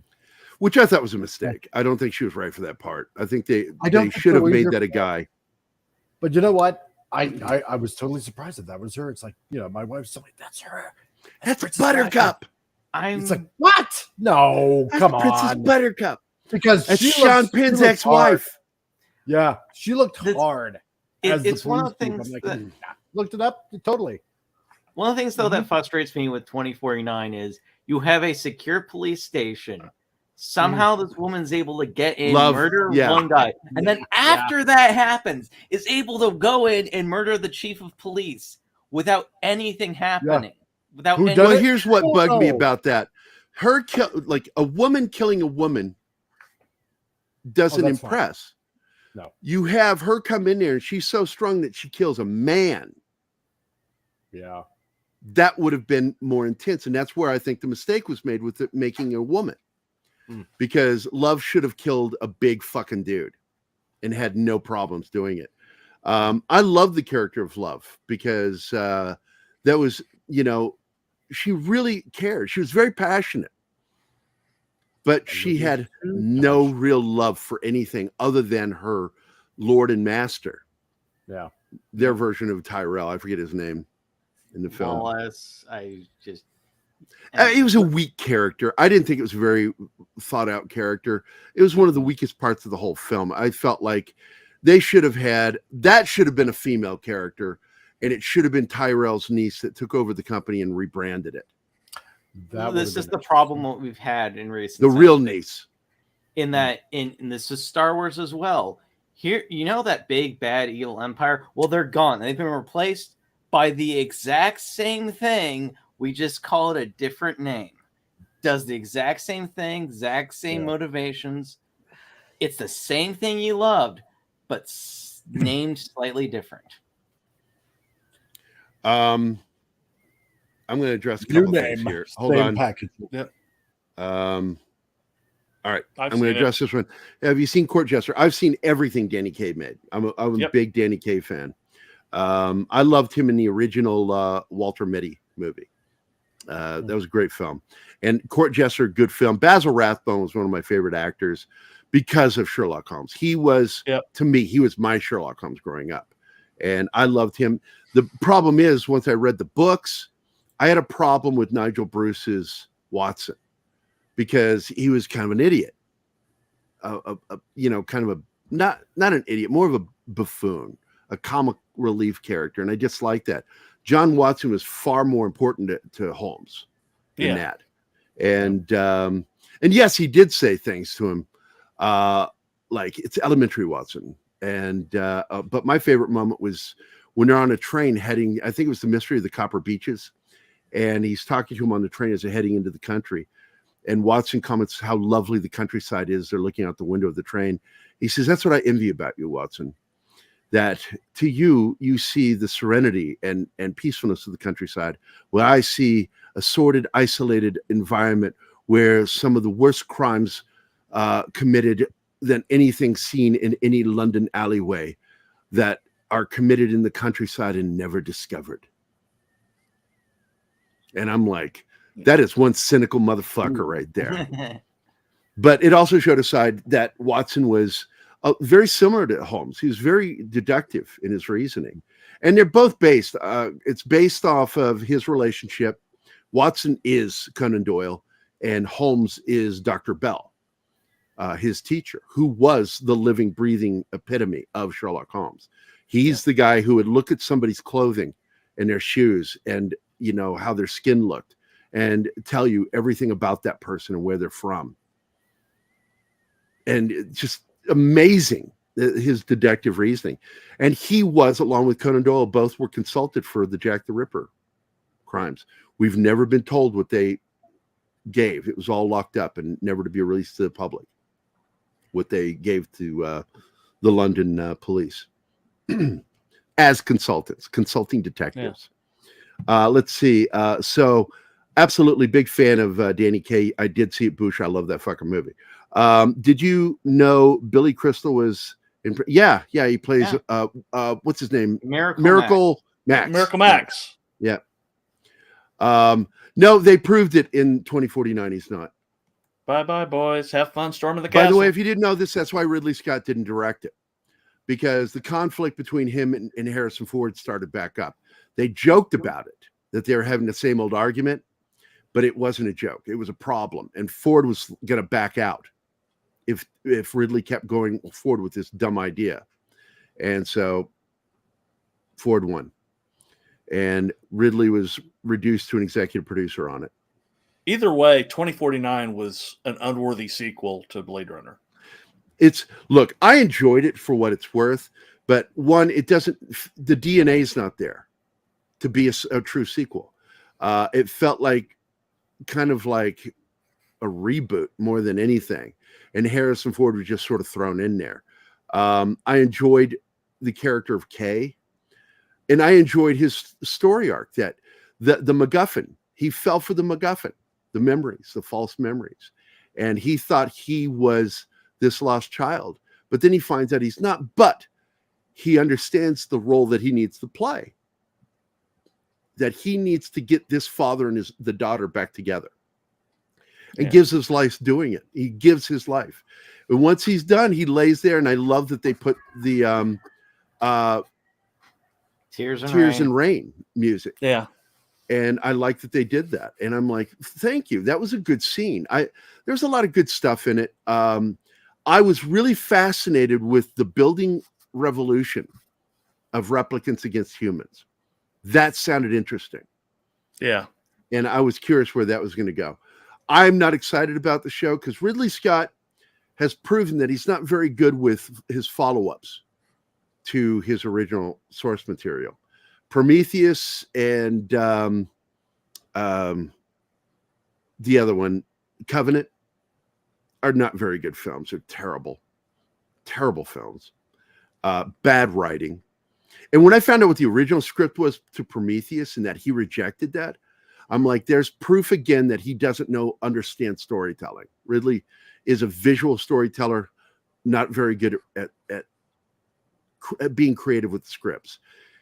His ideas that he kept throwing into Blade Runner of Deckard being a replicant, being an important plot point, shows again he doesn't understand story structure and character development. He doesn't understand it, that without him being human, the story makes no sense. Right. So it's and I love it when people say Deckard was a replicant. All they're telling me is, I don't know anything about how to tell a story, is what they're telling me. I don't understand story structure or character arcs. That's all I hear when they say it. And it's like, I can't help it because I know story structure and writing. And so when I hear somebody say that, I'm like, I'm glad you like it, but it's a dumb point. It's dumb. The one thing it's got going with it is that the question's more important than an answer with it, because that gets your mind going.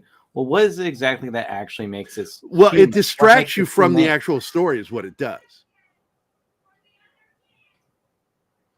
Party out there. Birthday party. No. Okay. So we get a little loud. Rowdy. It's a child's birthday party. Rowdy.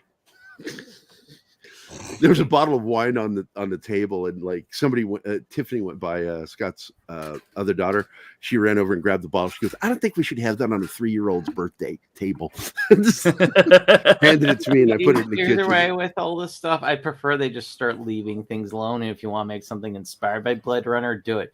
But don't. Yeah, but use the universe, but stop. Like the comic series, I thought was stupid. It's like I get so sick of the overuse of girl power. It's just been so overused now. It's like, I get it. You want to keep doing this. And look, man, only girls can beat up girls and only girls can save other girls. And only a girl can save the world. Girl power. And it's I kind of want to do in my writing, and I won't do this for my current project. It's like Mike's helping me with everything else. But down the line, I want where there's the girl that thinks she's tough shit. She goes to, strike the villain. He like catches whatever it is, and then he just like shoots her in the head, or just like brutally murders her right on the spot because they're the villain. Oh, Jeebus didn't make me angry, Bill. Don't worry about it. I don't get angry at you guys. I love you guys. Sorry, Shinatsky. I was just responding to that. I didn't want anybody to think I got mad. Point, it's happened so much. It's a cliche, and it's a stupid cliche that makes no sense that we need to get it. Well, that's the thing. Tropes. We got to get away from these tropes. I get so tired. It becomes a trope when everybody's fucking doing it. I did a comparison just to show people. I said, look at this page full of movies, all the latest in order, all the latest TV shows in order. And I said, what do you see now? Anywhere between 40 to 60% of the covers, the dominant or predominant or sole character is female. Yep. Like, so what's your Look at all point the Marvel now? movies now. Yeah. It's just like, look, man, there's a reason why girls like that stuff too, because they also like looking at guys. And guys enjoy guy stories because of action and stuff like that, and it's just ridiculous what's going on. This fucking direction that everything went. We're all going to do this now. And they are all doing it now. And it's become silly. It's just absurd. It's just weird. And who's a bigger draw for women? On, Who's a bigger draw for women? Jennifer Lawrence or Jason Momoa? I loved it. Just recently on a talk show, they were complaining about how women aren't making as much in film. And they're like, you understand the pay isn't based off of the same thing like it is on a job. In movie making, in particular, TV shows, the person who's the bigger draw gets paid more. Yep. Not only that, I guarantee you, Michelle Williams is a fucking idiot. So on the movies that those actresses are in, I guarantee you they're easily in the top 1% of the pay. Because especially being like the leads, a lot of the time the lead actors get paid more than the staff, more than the people who operate the cameras, more than people doing the VFX. Yeah. Donnie, I am also a big fan of Angela Lansbury. Even though I didn't like that show, I did watch the crossover with Magnum PI. Yeah, I swear she's got to be the serial killer. She's got to be killing all these people just so she can solve the mystery. Yeah, really. Blame it on all these other people. Nobody runs into that many murders. Nobody. That would be a great episode to do. Like what was her name? Jessica Fletcher. Do Jessica Fletcher, but it turns out Jessica Fletcher's doing all the murders and writing about them. Yeah. That was, I remember that. That was a theory, show theory. Let me get back up to comments here. If you guys ever see the movie History of the World Part 1 during the supposed upcoming sequel, Jews in space. I love that. I love to see berets. Yeah, I'm a big fan of that one. I'm not too excited. Anything that's got what's her name in it, Sykes, Wanda Sykes turns me off. I cannot stand that bitch. She annoying. attacked her audience for booing her. You know, she attacked them, and it's like, you know what? Fuck you. But Hollywood is chock full of this person's career is down because they said stupid shit in public. Let's give them a hand, get them back. It's like, nope. Some of us don't fucking forget. I'm not going to forget what she did. Hollywood is the only place where if you say something uncouth, you are banned for life. But if you went to Jeffrey Epstein's island, we're going to protect you. Well, the thing is, though, it also leans one way with the uncouth. You know, if you're somebody who, like Griffith, Griffith is somebody, or Griffin, whatever her name is. Yeah, Kathy Kathy. Griffin. They keep trying to give her chances. They keep trying to. Whereas Mel Gibson, no matter what he has done with his life since then, stopping drinking, cleaning up his life, none of it matters. He still is remembered for one drunken rant that he made. And that's it. It's like, okay. So redemption exists on one side, but not on the other. Yeah. Alien Covenant, I hated that fucking movie. Bush Some of says, he us are said, bored Blave, people, he but- means bluff. You friend, your Friend was cheating at cards. Oh, From Princess Bride. yeah. Friends are cheating at cards. To Blave. I'm going to play this real quick because it's one of my favorite moments from the film. You keep using the word. I don't think it means what you think it means. And the ironic part is he used it correctly. Yeah. Yeah. He was actually saying it correctly. Inconceivable. Let's see, which version of the original Alien do you like? The original theatrical version or the director's version that has the cocoon scene? I understood why they took it out because of the pacing, but I got to be honest, I kind of like that. Yeah. That these things, what I didn't like was that they were going to become face huggers. That's what I didn't like. I like the idea of having a hive queen. And that was one thing I think that Cameron got right. Original Alien, because ultimately the quote director's cut isn't really director's cut. It was the 25th anniversary or 30th, I forget which year. And it was like, hey, could you add some scenes? Because we're doing this big theatrical release. We have the quadrilogy coming out. So that's what they did. By the way, Blade Runner Black Lotus, terrible show. Yeah. Great animation. I love the graphics. Terrible show. There was once a Murder, She Wrote spinoff called The Law and Harry McGraw. They tried to do like 8 spinoffs. There's an entire season of nothing. And it's tied in directly spin-offs. with Magnum PI, if you didn't know that, because Magnum was on there. Wait, Michelle Williams, I know that name. Wasn't she an Eraser? No, Bill. That's what's her name? The model that became an actress. Vanessa Williams? Vanessa Williams, yes, that's it. Michelle Williams is an actress. She was in stuff. She's a competent actor. She really is. Just this whole pay scale thing is just stupid. You get paid based off your draw.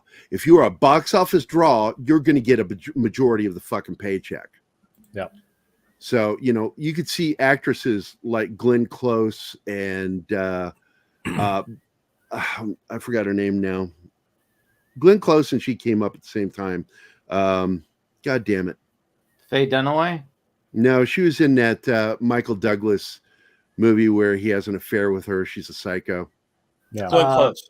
Glenn. No, Sharon Stone. No, but No. Again, you're saying names that are big named actresses. They have a bit of a draw, so they can get more money. But are they Harrison Ford? Are they what's another big actor? Tom Cruise. These guys bring in a draw.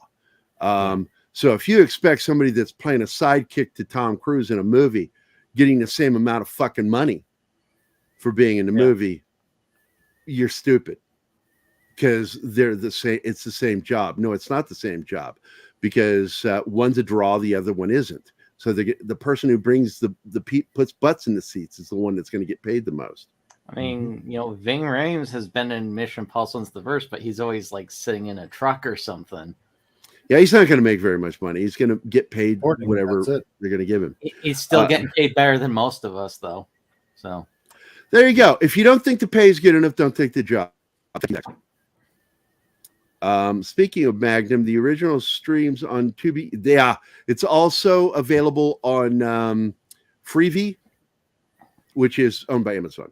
It's the free commercial TV version. Also, I'm looking forward to see the new season of Current Magnum on America's new home, NBC. Of course, they canceled Magnum. They did. They canceled it. It's over. Yeah. I'm not sure.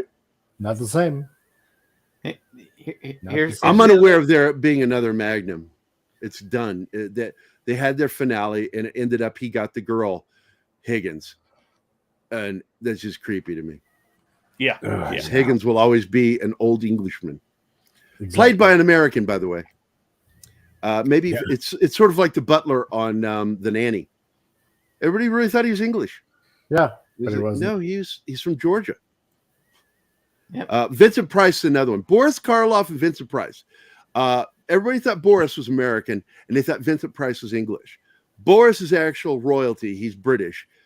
Flipped the coin to either go to Canada or the United States, and United States won. And then Vincent Price, born in St. Louis.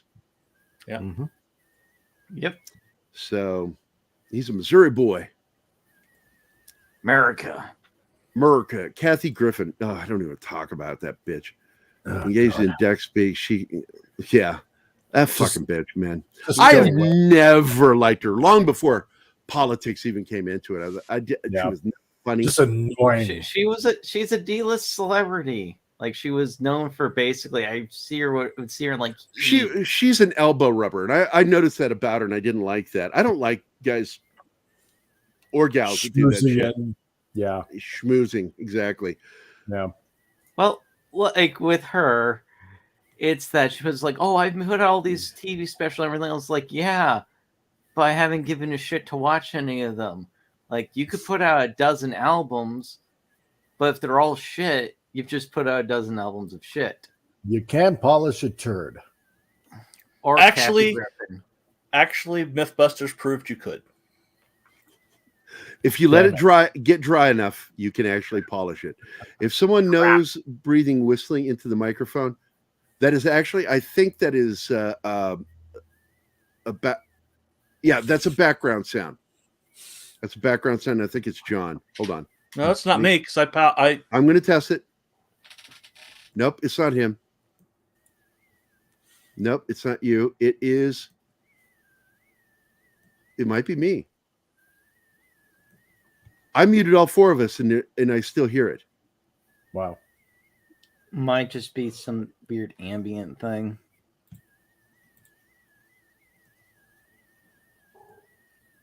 What is that? Oh. Oh wait. It's gone. It's Mike. It's back. Yeah, it's Mike. Oh, it's probably the heater going. Okay. Yeah. Can't be helped. So that's the answer to your thing. It's that. The Peter Vickman fan site, LOL. Bush. Gary, I post picture that on a potatoes Twitter democracy. You keep saying that word. Because I hate correcting people. I got into an argument with my roommate when I was in Fate College, Martin, about that, because he says, no, that's not true. I said, it's absolutely true. And he tried to use a modern definition to explain to me how the United States is not a republic. And I said, well, that was changed. Go back to pre-modern America and go read Webster's dictionary definition of what a republic and what a democracy is. Those were changed for political reasons. And I said, so, fuck off with that shit. This is the thing that bugs me with people today is, and they've been doing this for forever, by the way. I've gone back and seen movies made back at the onset of speaking, the talkies, and somebody would say that person was hung. And I'm like going, it's hanged. Well, they might have been hung, but, Yeah, they might have had a big dick. It's true. Even the women. But like they did it on Perry Mason. I was watching an episode of Perry Mason, and Perry Mason says, you remember that woman that was hung? And I went, then was she a tranny? I don't understand what you're saying. So I just thought it was really weird that people do that, and they should know better, and with language but they don't. I'm like, I've even seen fucking, what's his name? Harvard educated, God, that asshole, Bill O'Reilly. And don't get me wrong, I would say I agree with him about 40% of the time. But my problem with Bill O'Reilly was he's educated and should know better than to say some of the things he says. One of them, hung. He also said chasm. There's no such word. That word doesn't exist. Chasm. It's chasm. It's chasm in every. There's no such thing as tomato with that one, buddy. It's chasm. There's only one word, one pronunciation. And then he did another thing where he's talking shit about Dexter. He goes, well, I never watched the show, and then goes into criticizing it. Yeah, and in case the audience hasn't figured out, Gary's a grammar Nazi. It's true. Oh, really? My favorite. Anima is too. I like that about Anima. Anima and I bitch about things when people say things incorrectly. But democracy Gary? is one of those things that pet peeve with me. This country is not a democracy. We are specifically a constitutional republic. Yeah, representative republic. A representative republic, but we are specifically a constitution. Unlike other republics, we have a constitution. And so therefore, it's this thing that will hold us together. The Constitution is so important because it's what holds us together. And these assholes that want to get rid of the Constitution want to turn it into a democracy. And democracy is chaos, pure chaos. You have to vote on everything. The people have to vote every fucking day on everything. People can vote for you to give away your bicycle. That's democracy. Democracy is mob rule. It's mob fucking rule. We are not. We are governed by laws. And those laws that state that we are independent individuals that have a right to exist, live free. Now, it doesn't mean that you're completely free, because you walk into a store and try to take food. Good luck with that. But we have, California, more importantly, you unfortunately can now. Yeah, fuck California. Right, it's a third world country right now. My problem with a lot of that is people say freedom. We have certain freedoms, but we have liberty. And liberty is important. Liberty is our ability to go state to state without being molested by any law enforcement or government. Being able to leave this country without being molested or harassed by the government. We can't do that right now. This is where they're overstepping the constitutional law. They can't do that, but they're being allowed to do it somehow because the left ignores that. You know, they love to ignore that, you know, people are supposed to be able to come in and out of it. Now, I understand they want to do that with foreign countries. That's fine. If you want to put a rule of people coming into the country, that's fine.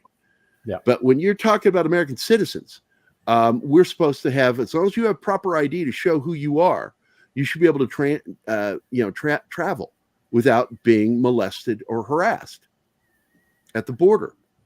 Yep. There's a lot of fucked up shit going on right now. Real Wade Nation, and you're absolutely right, Bush. I hate the use of the word democracy. Gary, is Ultraman orb good? Shinatsky inhaled a kazoo. No, it was Mike. It was Mike Monkey. It does. It kind of reminds me of that sound because Jim Carrey actually inhaled that into his nose. One of those little squeeze toy squeakers into his nose to do that. He actually did that. It was Jim Carrey may be an asshole, psycho in some ways, but God damn it, I still enjoy his movies, especially Me, Myself, and Irene. I love that fucking movie. Oh God, one of those. Funny. It's one of those films that absolutely, if I'm in a bad mood, will cheer me up. There are two movies that got me through my daughter's kidnapping. When she got kidnapped, that I would watch every day. Two movies: Me, Myself, and Irene, and Family Man with Nicolas Cage. Those two films gave me hope and got me through the days. What? Pacific 414, season 3 Picard. To me, Star Trek's already dead, and they already had 2 seasons to get Picard right. I don't care who's responsible for it. Okay, I have not heard this. Hold on, Donnie. Where did you get this from? I need to check this out because last word was that was the series finale on CBS. And if they're going to bring it back, they better restructure that fucking show. Oh, God. Too late. Too little, too late. Forget it. I shouldn't have even gotten a second season. Yeah, it's their 5th season of Magnum PI premieres on Sunday, February 19th. Huh. What the fuck changed? Because they out and out said they canceled it. Apparently, NBC rescued it. So it's going to NBC. Magnum PI rescued by NBC with a 2-season, 20-episode order. Well, there you go. Proof again that Peacock is failing, that they have to pull in shows from other networks that weren't doing that well to save them, because Peacock's in bad shape. They have not. It is a joke of a network. Peacock, NBC, is just terrible. One of the best things they had in the last 10 years was Constantine. Yep, we saw how that happened. What happened to that? Chuck is Network good. PBS Studios used to be known as it was the Tiffany Network. That was it. Anybody my age or older knows that they were called the Tiffany Network. They had the best TV shows. Mhm. It's not true anymore, and that's why you're seeing Taylor Sheridan is the king of Paramount right now. CBS. His shows and SEAL Team are the only hits they have outside of CBS Sports. No, and hardly anybody's watching. NCIS It is the fourth-rated sports network. It's the fourth-rated. ESPN is not even beating Fox. Fox Sports is the best sports network.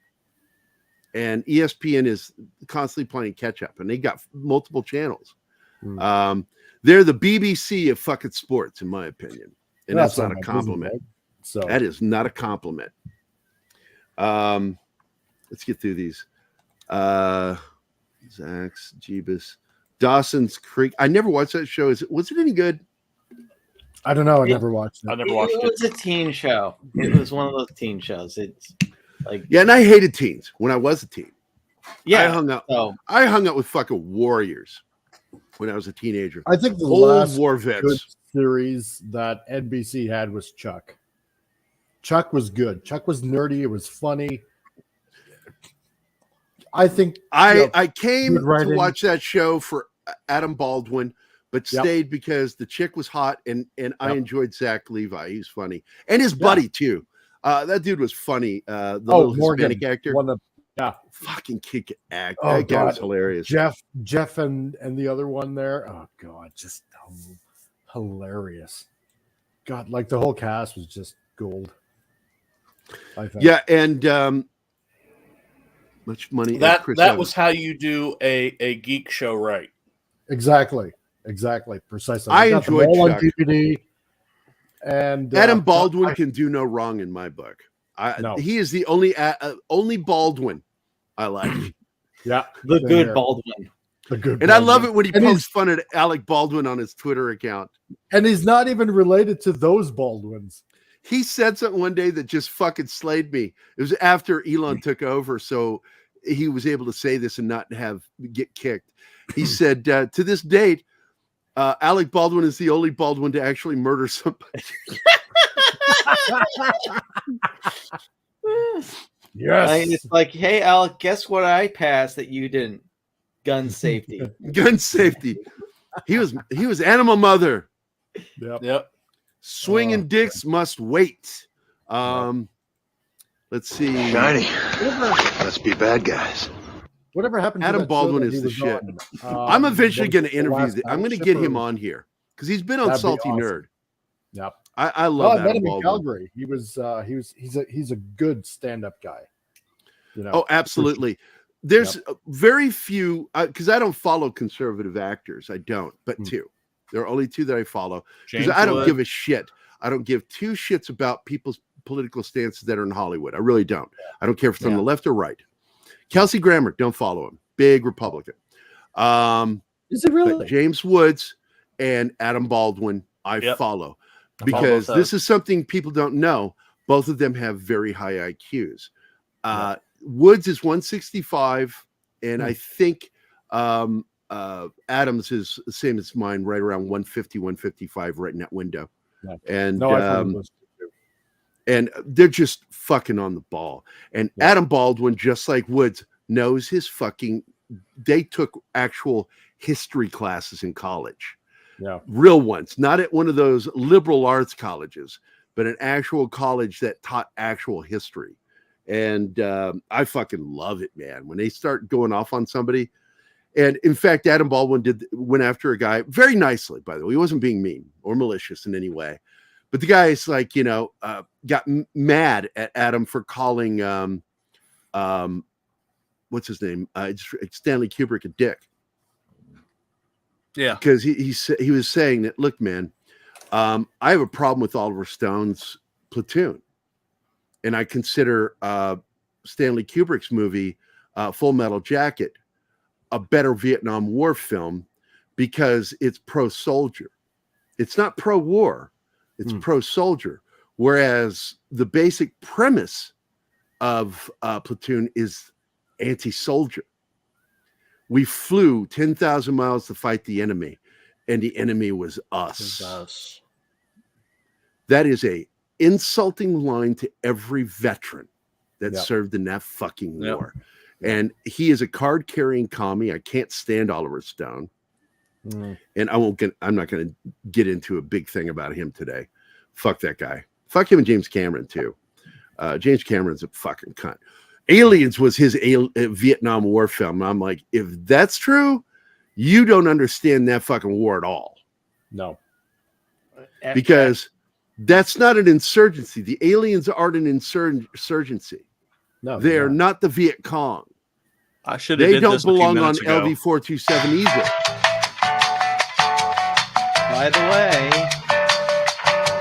By the way, I should have did that a few minutes ago because we're but real quick, in Avatar, that fucking briefing area they're at with the blinds, it's an American flag. Like there's an air conditioning unit in the corner. It's subconsciously an American flag. Yeah. Well, I want to thank everybody for being here. Don, I don't know if the list got completed. I'm going to look and see. We've got the Comic Relief Crusader who's on the show with us right now. Penny was here. Anima Confusa, love of my life. Bill Barkley from the lowlands of Scotland. Dragon Ruse. Minky Jeebus. He misspelled it. Monkey Jeebus. Hello, Monkey Jeebus. Thank you. Come again. Parrot Head. Bush McFadden. The Peter Venkman fan site. Dragon Bricks. Magitech Mags. The lovely Magitech Mags. Just like the lovely Sherry. Brett Cowan. Brett Cowan is Australian for kaiju. Tim's Talks was here for a little bit. Zach's, Donnie Pearson, War Monkey, Real Wade Nation was here. Willie the Monkey King's Music Channel of Doom. And then who else did we get? Because we didn't get the completed list there. I want to make sure I don't miss anybody. I've been watching. I haven't seen anybody else. Anybody else drop in? I just want to make sure I don't miss anyone because I hate that. It embarrasses me if I don't say thank you. You got Peter Venkman fan side, right? Yes, Peter Venkman fan side. Okay. So we got everybody. All right, outstanding. That's good. I'm going to go check out this news about Magnum PI and look into this because I want to do. Let's make this next week's show Magnum PI, the one and only series. Let's talk about that show next Saturday. Every Saturday morning fun time is going to be dedicated to a movie or a TV show. Cool. Period. Gary. It's all going to be proactive, talking positively, not talking shit. What, buddy? Did you see The Sunrise? Yeah. One of the best moments, and they missed out on it. They use the same character that gets murdered in the pilot episode and then don't give you that scene. They don't give you that fucking scene. That scene was important because you find out it was that Russian fucking operative from the prisoner of war camp that killed him, murdered his best friend, their best friend. And so he finds him and diplomatic immunity type thing, with lethal weapon. What was the line he delivers? It's like, if you diplomatic immunity, your license is revoked, whatever he said.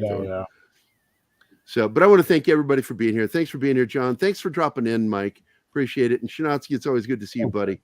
Well, hear you. And that's it, guys. I hope you have a good Saturday. I got to have a meeting with Bill from KGRA here. And I'm going to make it a quick meeting.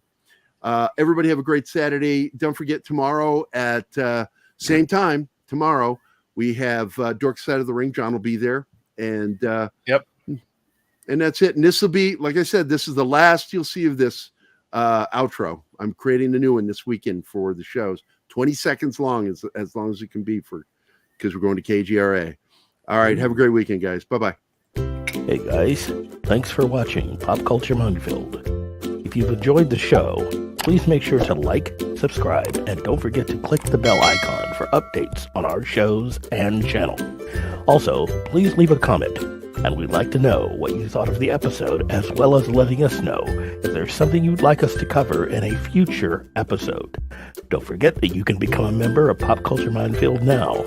Make sure to visit our membership page and merch store at popcultureminefield.com. You can always find Pop Culture Minefield on Twitter, Facebook, Instagram, YouTube, and Twitch.